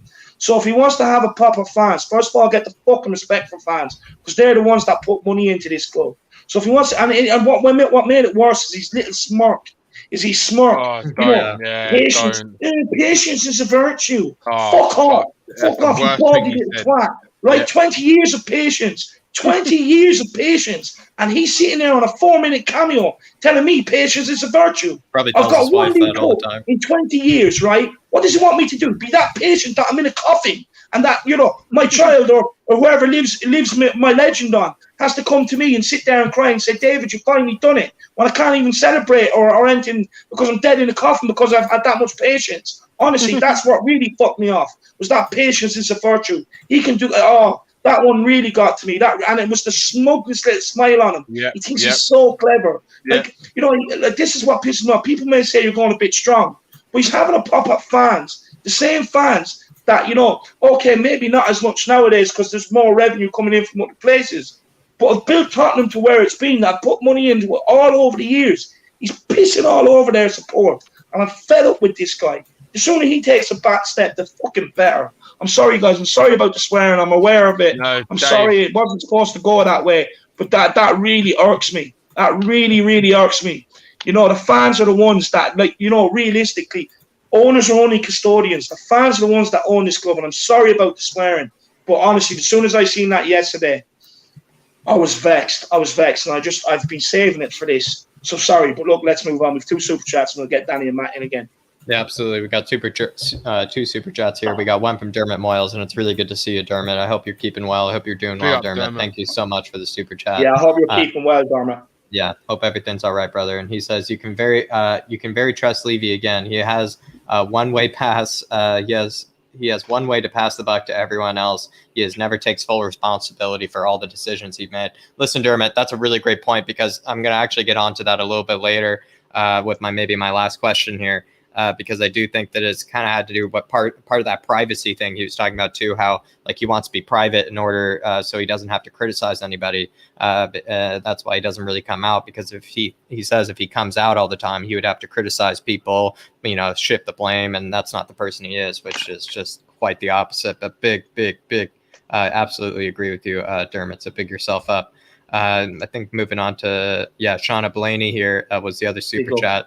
Shauna Blaney here. She says, if Levy can't save the money, then he doesn't care. He says he's a Spurs fan, but he can't ever show it. Yeah, I don't think he wants to show it. I think it's like he pains himself if he has to invest in the squad. It's like one of those things Shauna, where like, you know, you just like, you feel it's like sometimes when you spend a lot of money on something you don't want to spend money on, it's like a punch in the stomach, you know. It's like you know, you just feel a little sick for a couple of minutes. You have to find something, make yourself feel better. I think that's just what he feels like when he has to invest in Spurs. Gets a little sick in the stomach, you know. It's like someone, you know, like ruined his day. So it's like paying rent or something like that. Shauna, I think you're absolutely right.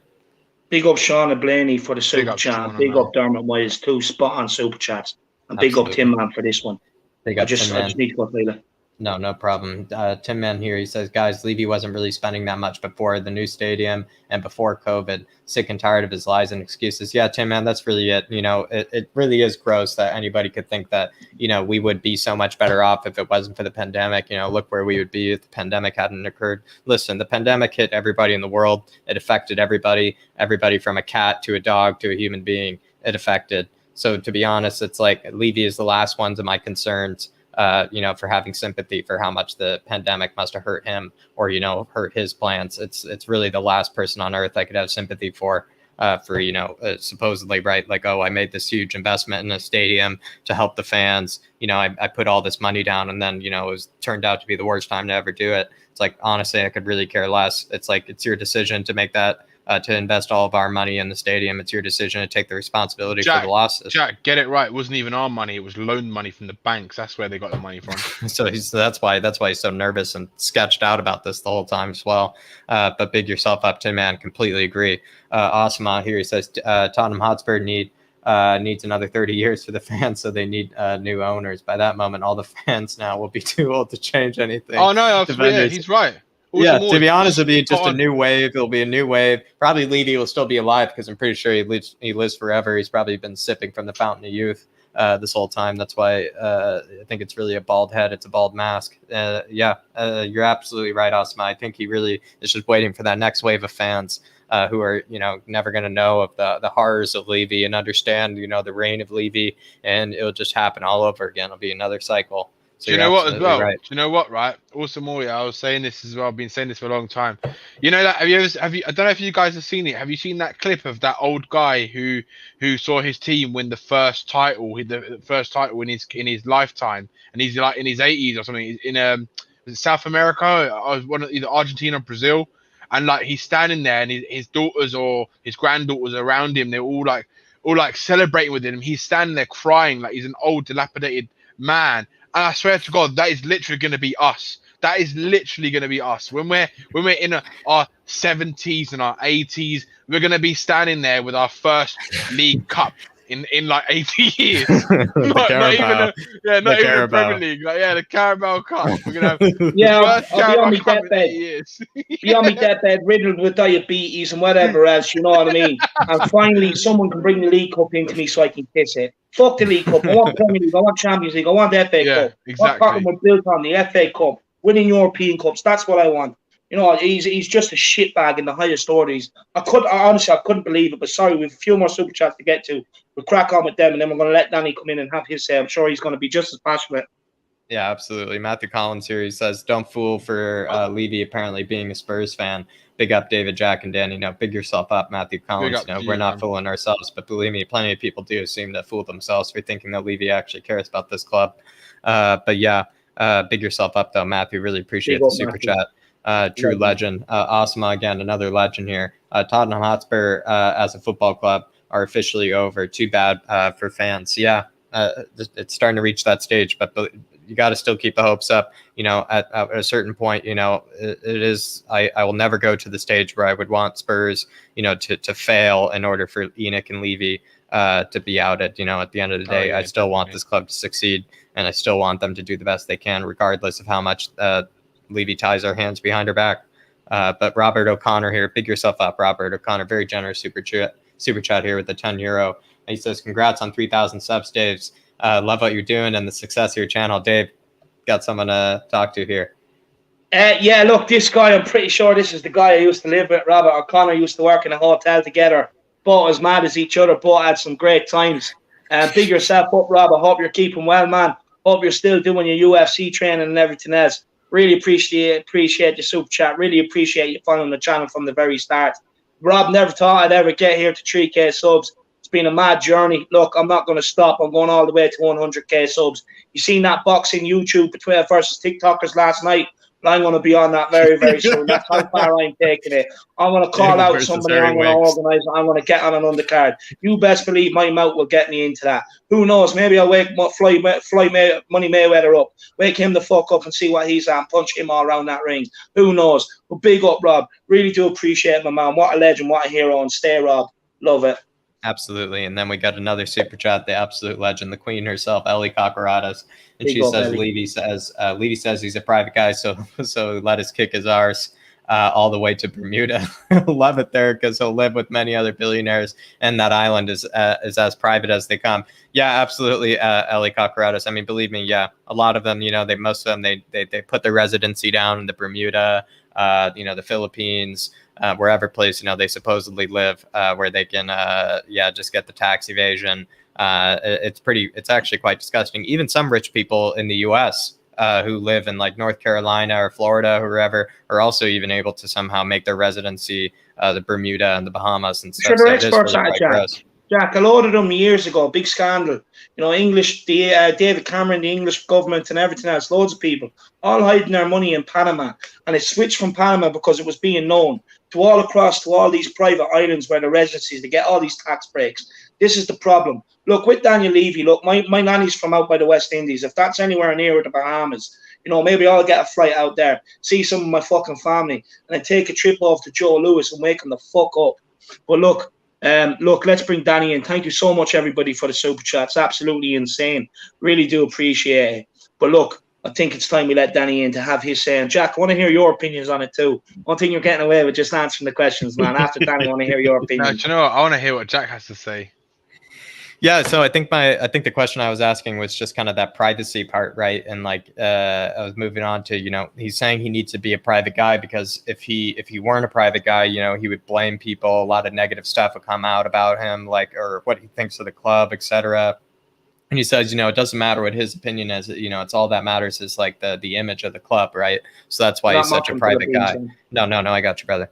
And that's the part that I just find absolutely absurd, is just because he's stabbed in the back like so many people, especially Hitchin this season. It's like, what do you think of this? Like when somebody's saying like, I try to deal things privately, it's like, yeah, clearly you do. You try to deal things privately behind people's back. It's like someone who almost chats a bunch of shit about you and then says that to you, like, listen, I just try to talk about things privately. I try to do things privately. It's like, yeah, you try to do things privately against me. You're trying to collude against me. And so that what I thought was one of the most hilarious moments of that.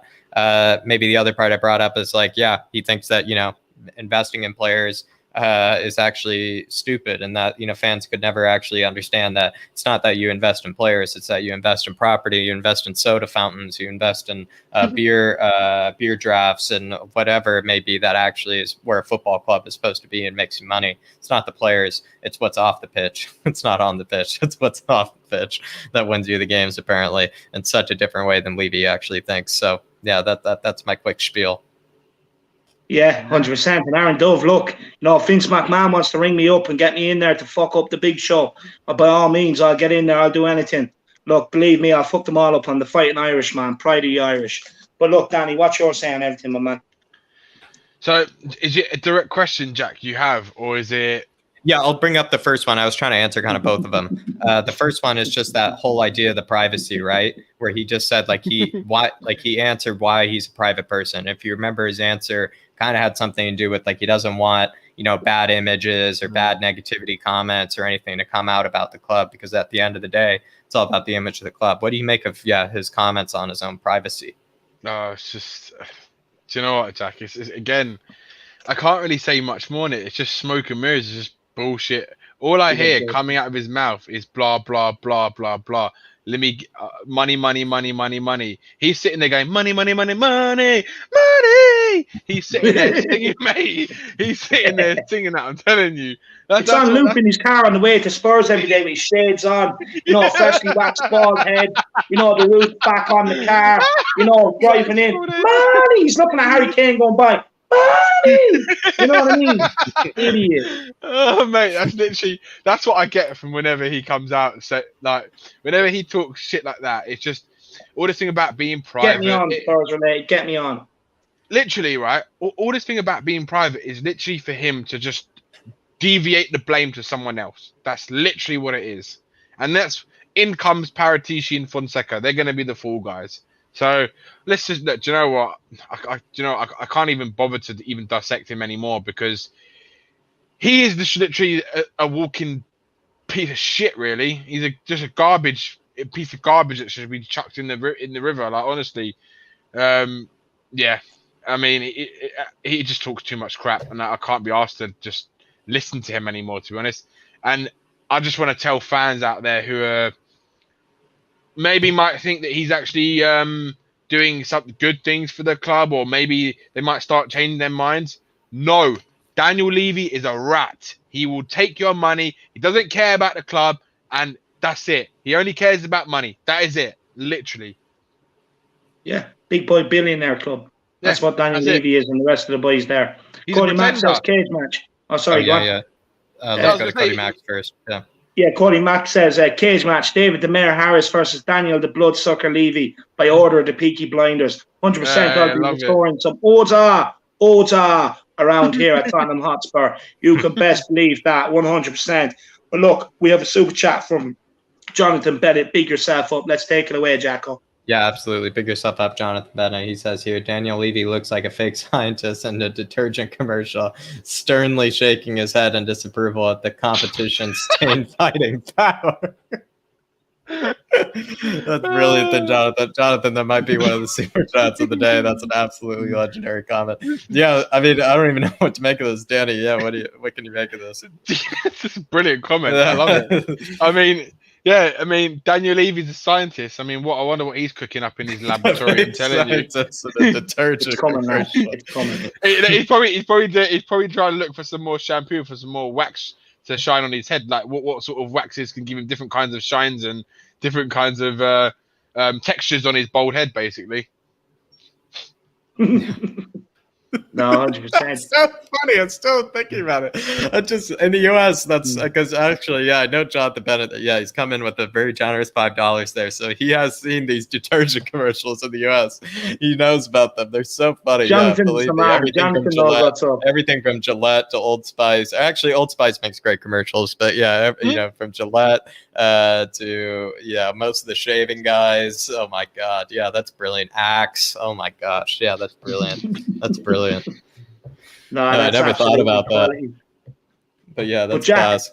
I think you said you had one more question you wanted to ask us before we sign off. Yeah, absolutely. I think that was sorry. Yeah. Yeah,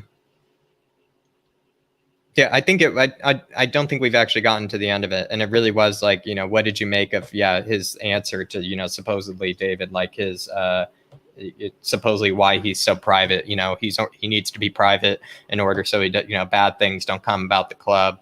Certain things within the club, don't give it a bad image. But I mean, what do you even make of that? It just sounds ridiculous because there's only been bad things that have come out about the club. There's only been shady dealings behind people's backs. There's only been shady words said behind people's backs. I mean, what do you make of this supposed privacy?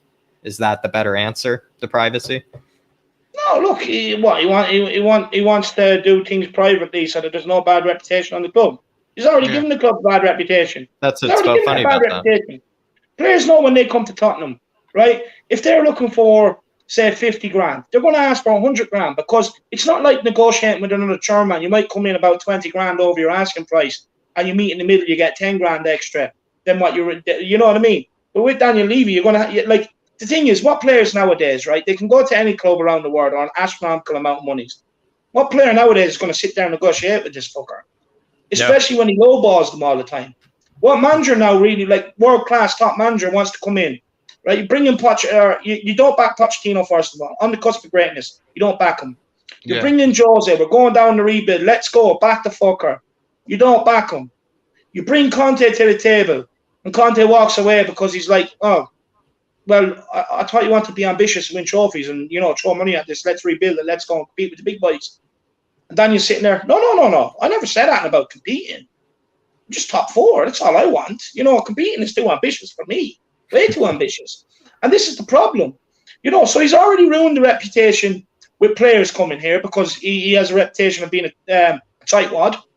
He's ruined the reputation for managers coming here because we'd rather put our money into firing and hiring managers rather than backing a manager and putting the money in on the transfer into transfers and players on the field. And the fans hate him. What more damage can the guy do? Like, if he thinks by going privately and sitting back and David, not being the face and the fall guy, that it's going to somehow boost the reputation of the club, think again. Because people know that he's just going to be one of these dark shadows behind the scenes, still pulling the strings. The thing is, if he would have brought in Paratici and what would have been our first choice manager, apparently Fonseca was way down the list.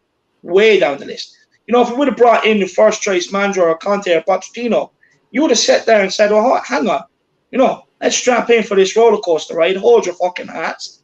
Maybe he is about to change his ways. Maybe he's showing some ambition. And the thing is, he genuinely had the chance to repair all the damage this summer. Yeah. He had the chance to repair it. Yeah. And he just tossed it off because all he cares about is money. Like I said, for us fans, Tottenham Hotspur is everything. We eat, breathe, sleep Tottenham Hotspur. We wake up, first thing we do, pull out our phone, check for the latest Tottenham Hotspur news. Lunchtime when you're in work, you do the same. When you get home, you give the missus a peck on the lips, you sit down, you're like, all right, bit of dinner, and then it's like, right, have you like Zumba or yoga or something to do because Tottenham are playing? So all your days evolved around Tottenham Hotspur. All day, every day. But he doesn't, he's not that. He like I said, it's how can I save a book here and how can I be able to put that book into my pocket? And that's the problem. That's the problem. Like, he can sit there and claim to be a fan and I'm doing this for the best interest of Tottenham Hotspur, so I don't ruin the reputation. Too fucking late, buddy. Way too late. Yeah. You know what I mean? The thing is with Paratici coming in, if he was coming in solely to take over the transfer market, bring players in, sell players, I was all for that. What I didn't want is just someone that's just going to be what Daniel Levy was for years, is the face that takes the blame. You pay millions of euros to do so. You put yourself out there. And for me, look, I think this is what a bit of Paratici is about and the reason why I say that is because my concerns are confirmed. We're bringing in Fonseca with none of his coaches. We're putting Ryan Mason back there. Now, I'm not saying Ryan Mason is this type of guy, but he only had his reins on the first team not so long ago. Is there going to be a conflict of interest there? The moment things go wrong for Fonseca, is Mason going to be too much of an influence and things can go bad and get him sacked? There's so much things around this. You know what, Steve Dave? Hitchen is still can I looking. add something? One second. Steve Hitchen is still working alongside things, so we haven't actually got a change. What we've got is new public figures put in place to take the flak, while the same old figures who were there doing it are now just silent partners. Basically, they're just sitting there silently and letting these guys be the fall guys, and that's exactly what he's doing. I can see through him, but sorry, Danny. Sorry, go on, man. No, I was just going to kind of touch on that as well, and just basically say, yeah, it's it just speaks volumes. People need to understand that not bringing in the staff, it just tells you all the story, everything you need to know about what Daniel Levy's doing. And if people still can't see what this vermin is doing to this club, and still can't see, because Fonseca is someone who hasn't got a job, and if he's given the opportunity to go to the biggest club in his career, right, he's not going to say no. He's going to say, yeah, I'll do anything for that job. Then he'll go, yeah, Daniel Levy will go, okay, I'm going to pay you 2.5 million a year. That's literally what Conte wanted, more than what the original contract offer was, right? That's literally that. And then on top of that, you're going to say, okay, all right then, Fonseca, how about we don't allow you to bring your backroom staff in? He'll be like, okay, no problem. That's fine. No, that's fine. I want the Tottenham job. Daniel Levy will be like, perfect. Right.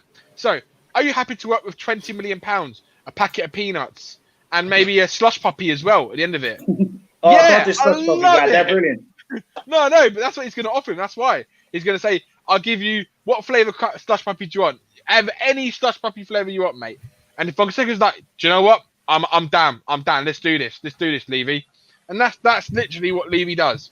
And it's like we've got to hope that Paratici and Fonseca can work miracles to they can get us back to a level where we're actually competing again. Yeah, and 100%. I just want to add to that. Look, as much as I have my qualms with Fonseca especially, but Paratici and Fonseca in a way, one thing I want to stress this enough, when things do go wrong, let's not blame these guys. We know who to blame. We know who to blame. So let's not blame these guys. But look, we'll take these super chats and we're going to let Matty Hayes back in.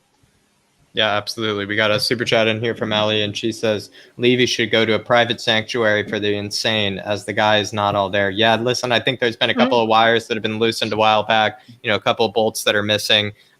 Sometimes I think, whoever is working on the brain back there, like you're supposed to put all the bolts into a Ziploc bag. You know this better than me, probably Ellie. And then, I think they just, a couple of them went missing, a couple of bolts and screws. So, yeah, just somebody seemed to lose something in there when they were doing a whatever operation on his head. But big yourself up, Ellie. Really appreciate it. And Kuva99, he says Robbie Fowler famously signed the contract without looking at it on his return to Liverpool. At Spurs, first check, it's not you paying Levy. Yeah, interesting. 100%. Always read the small print when you come to Tottenham Hotspur, because you can guarantee, it's probably going to be like what them agencies that hire staff now, where they take a percentage of their wage, a small percentage. Daniel Levy probably has some sort of scheme like that. But big up, Kuba. Oh, but look, Matty, welcome back, my man. Did you get your stream out? I did. Just did a quick one. Actually, super chat there from Brian C. If you want to take it before I start rambling on. Yeah, absolutely. Massive super chat from Brian C. Do you want to take it, David? Yeah, I'll take this, and then we're going to let Matty come in. Because I know, look, Jack, you have to head over to Tottenham away. This has gone on longer than what I thought as well. And I want to do what Matty does to other channels. I want to do a Harris Army raid on Tottenham away. But Brian C. says, basically, we had golden opportunity to get the two best available managers in the world and back him and a squad to win trophies and bring the glorious days back to Spurs. The owner said, no, we are not going to invest in that. Look, that's nuts and bolts of it. Everything that you've seen in the media over the last few weeks, Brian C. has summed it up here perfectly. Yeah, big up Brian C. Great comment. Legend. Honestly, you're getting super chat of the day. Bang off the boom right there, nailed it.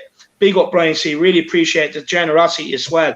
Really, really appreciate the generosity. And honestly, do you know what? Right, Brian Dave, C. Right, Brian C. is just literally like you said. He's been given the best super chat of the day because he's basically told everyone, right, that like he said, we had the golden opportunity. Right, with Poch finishing second in the league, and we competed for the title. Now, if you've got the chance to back your manager, that's when you do it. If he doesn't do it with someone who's got him to a Champions League final, he's never going to back anyone fully, and that's the reality of it. 100%. So big up Brian C for that super chat, man. What a super chat. Well, look, Brian C must have won something in the bookies today because he's back in with another big one. Big up Brian C. What an absolute hero. What a legend. He says, we are dependent on luck again, that this new football model will deliver. Here's a new manager bounce on hope and delusion for next year, and appreciation of David and the panel for your excellent analysis and passion. Come on, you Spurs. Brian, honestly, way too generous, man. Yeah. Way too generous. I don't deserve it, but I do really do appreciate it, my man. Look, super chat today, man. You've bagged two of them. Wow, Brian. Again, super chat today and super chat tomorrow. Because tomorrow, I suppose, I have to do something on Fonseca now. But big up, Brian C. Really do appreciate it. And 100% I agree with you. Look, I'm going to be as delusional ever. I'm still going to say we can sit there at the start of the season and win the league. Because I just believe every team should have that aim and adjust your aim accordingly throughout the season, depending on how it goes. But I agree with you. Look, we're depending on a new model, new hybrid scheme. Well, not a hybrid scheme. It's been around a while. A lot of clubs adopt it nowadays. But we're depending on going down a new route. But big up, Brian C. I really do appreciate it. Like I said, far too generous, my man. Yeah. I really do appreciate that. Everyone else follows suit. But look, Matty, take it away, my man. Take it away. On Fonseca? Whatever you wanted to say. You said take the super chats. Yeah. Go on, Matty. Fonseca is not the appointment that we wanted. It's not the appointment that I think we can sit here and say that we need. But it's the appointment that we're getting. Whether we're happy with it or not, it's the appointment that we're getting. Paulo Fonseca is the man who is being tasked with bringing success to Spurs. Whether he's going to do it or not, we don't know. Nobody knows. We can have our own assumptions, we can have our own opinions on that, but we don't know what's going to happen. What matters now is getting behind Paulo Fonseca. It's not his fault that we failed to get Pochettino, that we failed to get Conte, Rodgers, whatever other manager you think we were looking at. It's not his fault that we failed to get that. It's not his fault that Daniel Levy is ripping this club apart. It's not his fault that we underachieved last season. It's not his fault we didn't invest in Pochettino. All he ever wants now, what he wants is success for Spurs. And he is the man who's in charge of doing that right now. It's what we want. It's what he wants. Why should we have this disconnect before he even starts to get that job done? Before he even puts pen to paper on that contract? It does not help anybody. It does not put us closer to any bit of goal that we have. Just get behind him. And it's as simple as that. I said it when Jose Mourinho came in. It's not the appointment I wanted. At the time of the appointment, I saw it ending the way it did. Now, of course, my deluded mind went all the way through, we're going to win the league for that 3 or 4 months there. But I didn't want Jose Mourinho, but I backed him because he's the manager of Tottenham Hotspur Football Club. And like I said, that question for Paddy Hartnett a while ago, I don't hate Enoch more than I love Spurs. And that's what it is. The four of us on here today, however many are left in the chat, the one thing that we all have in common is that we love Spurs. And that's now Paulo Fonseca's job. It's his job to love Spurs. And it's his job to make us love Spurs even more. So let's not give out about him for things that are completely out of his control. Let's not write him off before he's ever even started. Because, look, I'm sure there are people who wrote off Pochettino before he started. And look what he did for us. Spurs works best when our first choice manager isn't our appointment. Poch was second to Van Gaal. Martin Jol only took in after Jacques Santini quit. Maybe it's just what works for Spurs. I don't necessarily think we are going to be successful under him, but I don't know. And that's the key thing, that anything can happen. And we just need to get behind Fonseca and hope this works out for Spurs. No, 100%. I fully agree with them comments. Super chat here from Jonathan Bennett. Daniel Levy looks like an Oscar statue before bronzing. No, 100% on that. 100%. I really appreciate the super chat. Alex D, man, I am ending now. I've already gone over time. I promised Tottenham away I'll be finished. They're probably going to be so annoyed at me, but we will be ending it shortly. And then there's a comment here I just want to take from Derek Jatonga. The only way comments here will be appreciated if it's negative and pessimistic. Well, look, what I'll say, Derek, is you obviously haven't followed me from the start. Anyone that knows me and has followed this channel knows I'm one of the most positive people out there when it comes to Tottenham. I'm so deluded on match days. So deluded on match days. Look, the thing is, when things are positive, I'm as positive as they come. Well, things have been negative lately, and my mood is reflecting that. It's completely false what you're saying. All I'd say is go back and look at earlier content. I think you'll have a different opinion, my man. I really do. And we have a super chat here from Shauna Blaney, and she says, Matt's talking facts. 100%. Look, I just want to have my quick say on it. We're going to let Danny and Jack have their say, and then we will be ending the stream. What I want to add to Matt is, look, all the Spurs content creators know I've been very pissed off with this. I'm struggling to get behind it. But I echo what Matt's saying. Ultimately, he's here now. We have to get behind it. If things do go wrong, it's not his fault. Like I said, we already knew who to blame. He's coming in to try and improve Tottenham, whether he does or doesn't. For the first few months, he's going to get my backing. I'm going to get fully behind it. I'm going to see what he's trying to do, and I'm going to back him, and then take it from there. Look, I've been extremely upset, but I just say to people, if I can get behind backing this guy, everyone else can too. Because honestly, people that seen the group chat, the Spurs family group chat for the content creators, know how pissed off and upset I am about this. This is a guy I had to Google. This is, you know what I mean? But look, he's here now. He's here now. And at the end of the day, he's come into restrictions of a very, very bad situation. Fair play to him for doing it. He didn't have to do it. He didn't have to put his reputation on this club. He's willing to do it. So I'm going to get behind him. I am going to get behind him. Jacko, sorry, what you wanted to say something there, lad? No, absolutely. I was just going to say, I think Matt's hitting it on the nail there. And to be honest, it's like even the old reason I brought up the Paratici thing today is just to add context. It's just to, give you further information on Paratici. And to be honest, guys, everybody can make their own opinion. If I'm negative about something and I think that, Levy is putting us down a rabbit hole that we can't get out of, that's my opinion. And it doesn't mean you have to adopt it as well. You're always going to have your own and make your own.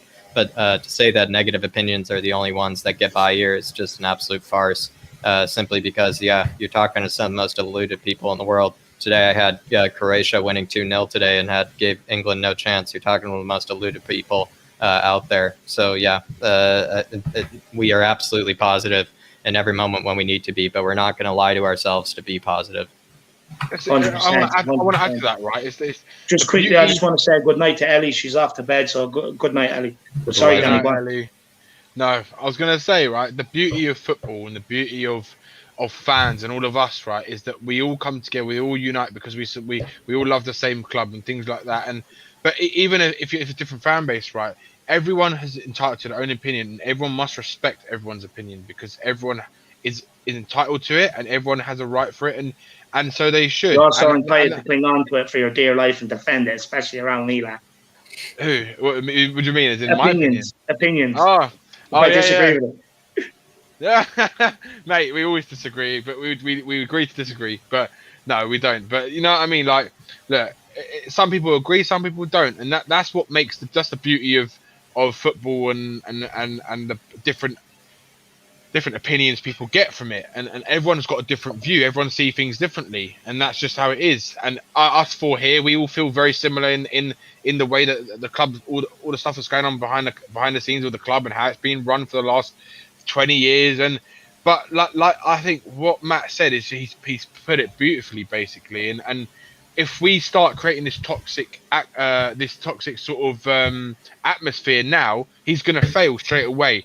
And that's not what you want, because it's going to be like another manager merry-go-round all the time, and it's going to be probably Eddie Howe next. You know what I mean? It could be even worse. So I would rather see Fonseca backed and Fonseca like at least try to do what he can with Paratici and see what happens. So as Spurs fans, we love the club and want to back him because we want him to do well. Just like we wanted Soldado to score a goal and he could never score a goal. So I mean. It's the same thing. Can't get any more Spursy than that, man.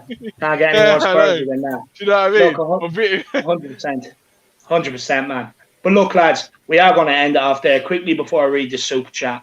You know, why let Jag plug himself, because he has to fly off. He's doubling up today. He's going on Tottenham away. Look, you know, if you've enjoyed the show, feel free to get your super chat in and or a donation to the channel for the show. But Jack, plug yourself, my man. Yeah, absolutely. Listen, you know, I'll be plugging Brian Daigle here and everybody at Tottenham Way and all their lovely faces, because Brian Daigle, as everybody knows, you know, he's Levy's favorite ex-girlfriend. He's the one that really knows Levy better than anybody else. You know, he knows what underwear he puts on Monday, and he knows what he doesn't like to eat, you know, at the fish restaurant and etc. He knows his allergies. He practically knows everything about him. So if you really want to get into the Levy nuts and bolts, nuts and weeds, you got to head over to Tottenham Away, everybody. Head over to Tottenham Away, do a Matt Hayes style raid. You know, just tell them that, you know, the Irish Hotspur sent you. Tell them that the Don sent you. Tell them that the Don Hotspur sent you. Everyone, this is what you say. When you get over into the comment section, by order of the Peaky Blinders from the head honcho, Don Hotspur. That's what you need to say. Absolutely. Tottenham Irish Hotspur raid, or by order of the Peaky Blinders, Don Hotspur. By order of Peaky Blinder, Don Hotspur, the Irish Hotspur, as they say. And so, yeah, you got to head over and please show Tottenham Away the support. That's Tottenham Away, and you'll find me over there too very shortly. No, look, Jack, before you just bounce off there, I want to say a massive thank you for that slide you put together on all the ins and outs for Paratici at Juve. Gave a lot of people a real insight. A lot of people are loving it. All the comments were about you. It was your moment. I just want to show my appreciation and thank you. And I hope the Harris Army are in the comments there showing their appreciation for Jack. But look, Jack, you bounce, man. Don't want to be getting you in Cheers, trouble, everybody. Man. I'll be seeing you guys. Jack. See you, Bye, Jack. everybody. Good night. Big up, Jack. Super chat here from Dermot Miles. Tottenham always belong to the fans. Billy Nick would be turning in his grave. If Levy was in another job, he'd be sacked a long time ago. Great show, lads. Big up, Dermot Miles. I really appreciate that. And like I said, I hope you're keeping well, my man. I really do. And we have another one here from Ellie. She says, Ben and Jerry's to take over Fonseca. 100%. Fully agree. Thank you so much, Ellie, for the generous donations. I really, really do appreciate it. And, you know, hopefully you have your tub of Ben and Jerry's and sleep soundly tonight. But look, before I say another couple of things, just before I end off, look, we're going to give Danny a chance to plug himself. And we're also going to give Matty Hayes a chance to plug himself. Yeah, so look, you guys can find me here most of the time. I'm always with Dave. Whenever I'm with everyone, whoever wants to have me. Basically, I've turned into a bit of a Brian. You're like an orphan. Mate, I need my parents to kind of just like come and grab me and tell me where I need to go and what I need to do. Spank me on the bottom. Do you know what I mean? So, yeah, look, I'm there for everyone. But I know I'm a guest with Matt as well occasionally. So, look, it's more important. These two boys. I want everyone who hasn't subscribed. If you haven't done, I know most people in here probably are already subscribed, but if you haven't done, get over to Matt Hayes because he's my lunchtime go-to man. I literally watch him every lunchtime with his breaking news and transfer updates. He's absolutely sensational. So go over to him and like him and subscribe him. And obviously, of course, it's the one and only the Don Hotspur, Ireland's answer to Harry Kane. So, mate, we need to sign you up this season if Kane's leaving. I'd rather have you there. So. Yeah, let's get Daniel Levy on the phone, mate. We'll get it sorted. But yeah, look, yeah, I'm also hopefully going to have my channel coming out soon as well, which is this is the Twitter handle here, which is inthebox_TV. The channel is called In the Box. It's basically going to be like a debate show. We're going to do bits of everything really. It's going to be a Premier League based show because we've got other people who are fans from different clubs, but we will have a dedicated Spurs show once or twice a week. We're not sure yet, but yeah, so look out for some more news on that, guys, and hopefully we'll get that started soon. No, 100%. Look, 100%. I can't wait to see your channel up and running, Danny. And I'm sure I speak for Matty, but you ever need anything, you need guests, you need anybody there on there, I have a drop of a hat. You've done so much to help me, man. I appreciate it. Everybody, the link for his social media is below. Make sure you get on and give Danny a follow. He's a great guest. He has some very good opinions. I love listening to Danny when he's on. I love it. You know, he's brilliant at what he does. So everybody, make sure you show Danny the love. I really appreciate it, Danny, and thanks for giving up your time. I know I kept you a lot longer than what I promised. I know you had to go and give a booty call to the missus, tell her how much you love her before she falls asleep. But look, mate, you know, there's more ages ago, mate. But look, this is what I'm saying. There's more pressing issues at Tottenham Hotspur right now, so I'm glad you have your priorities in order. You know, I'm glad you have the priorities in order, Danny. So big yourself up, man. No, but look, I'm going to turn everybody over to the GOAT himself. Look, like Danny said, I don't bother looking on Sky Sports anymore. I just type in Matt Hayes Tottenham blogs on YouTube. And straight away, the latest news is there. It's better than Sky Sports. It's quicker than Sky Sports. Much better. And it's just specifically Tottenham based. I'm more in depth than Sky Sports. Yep. So I'm now dubbing Matty. Not lies as well. Sky Sports. Lies as well. Sky Sports and Tottenham for all breaking news. It's Matty Hayes. He's brilliant. Danny, do you want to big him up before we let Matty plug his channel? Yeah, like I said before, mate. Like Matt Hayes is one of the most sensational people on YouTube, growing so fast because of how insightful he is. Do you know what? Right, he's such a character. He's got charisma. He's got everything, and his attention to detail is sensational. Like it's bar none up there with some of the best that I've seen. And like he will give you the most in-depth analysis of all the transfer news that's going on within Tottenham, whether it's and I want people as well. It also Matt reports on information that he's given. He has so sometimes it might not be true, but because of what he's reporting, like how Alistair Gold gets fed rubbish from Daniel Levy and the rest of them, but he will give you the information that is there. And honestly, it's worth a watch on your lunch break, because if you want to ever watch some news about Spurs, just go to Matt every day and he will have something there for you. I'm telling you that for a fact. Yeah, 100%. Just quickly before I let Matt in, I just want to say I'm actually so jealous of the way you can deliver the breaking news and the news you do. Honestly, it's a gift that I don't think you realise that you have. It's something that I wish I could do, and that's why I don't do breaking news, because I can't. Our news do broken news. It's not breaking news. I don't do breaking news. It's purely because I can't deliver it the way you do, Matt. It's so good. I can't big it up enough. But look, everyone else, I know you're excited, so let Matty Hayes plug his channel and tell you what's coming up. Lads, honestly, I don't think I can live up to what you just said. I appreciate that so much. Yes, I appreciate every kind word. You guys, you're two of the biggest supporters of my channel, as is Shauna Blaney and other people in the live chat as well. So I really appreciate that. But yeah, look, it's not been good news in the last week or two for Spurs, but it is news nonetheless. Matt Hayes Tottenham blog is the channel. I'm sure half year here subscribers anyway, because David's always so kind to have me on. But yeah, transfer talk will be a main part of the channel this summer. news coming from the reliable sources, talking all things, and analysing the targets as well. Not just saying, well, this is happening. We're looking into the style of play, who they are, what they could add to Spurs, what they might take away from Spurs, all that good stuff. So I'd appreciate any support we can get on that. But the main thing is that you support the man up to my right, the Irish Hotspur, David Harris. He's like, I keep on saying it, he's going big on YouTube. When you want to be in that first couple of thousand that subscribe to this channel, he's got 3K as well, which David, I know I said to you personally, but on air as well, massive congratulations to you for reaching that 3K. It is more than deserved. Yeah. It's only a matter of time before that becomes 30K, and you fully deserve all of that success. And I just want to reiterate to everybody that you need to hit that subscribe button to become part of the Harris Army. No, look, I really appreciate the love, and guys, look, just a couple of things on my behalf before we end off. Again, a massive thank you from Matty Hayes, giving up his time. Like I said, he's moved out of home for the summer. He's supposed to be living free, but he's just dedicating more and more time to Tottenham Hotspur. So big himself up. Thanks for the comments, and thanks for giving up your time.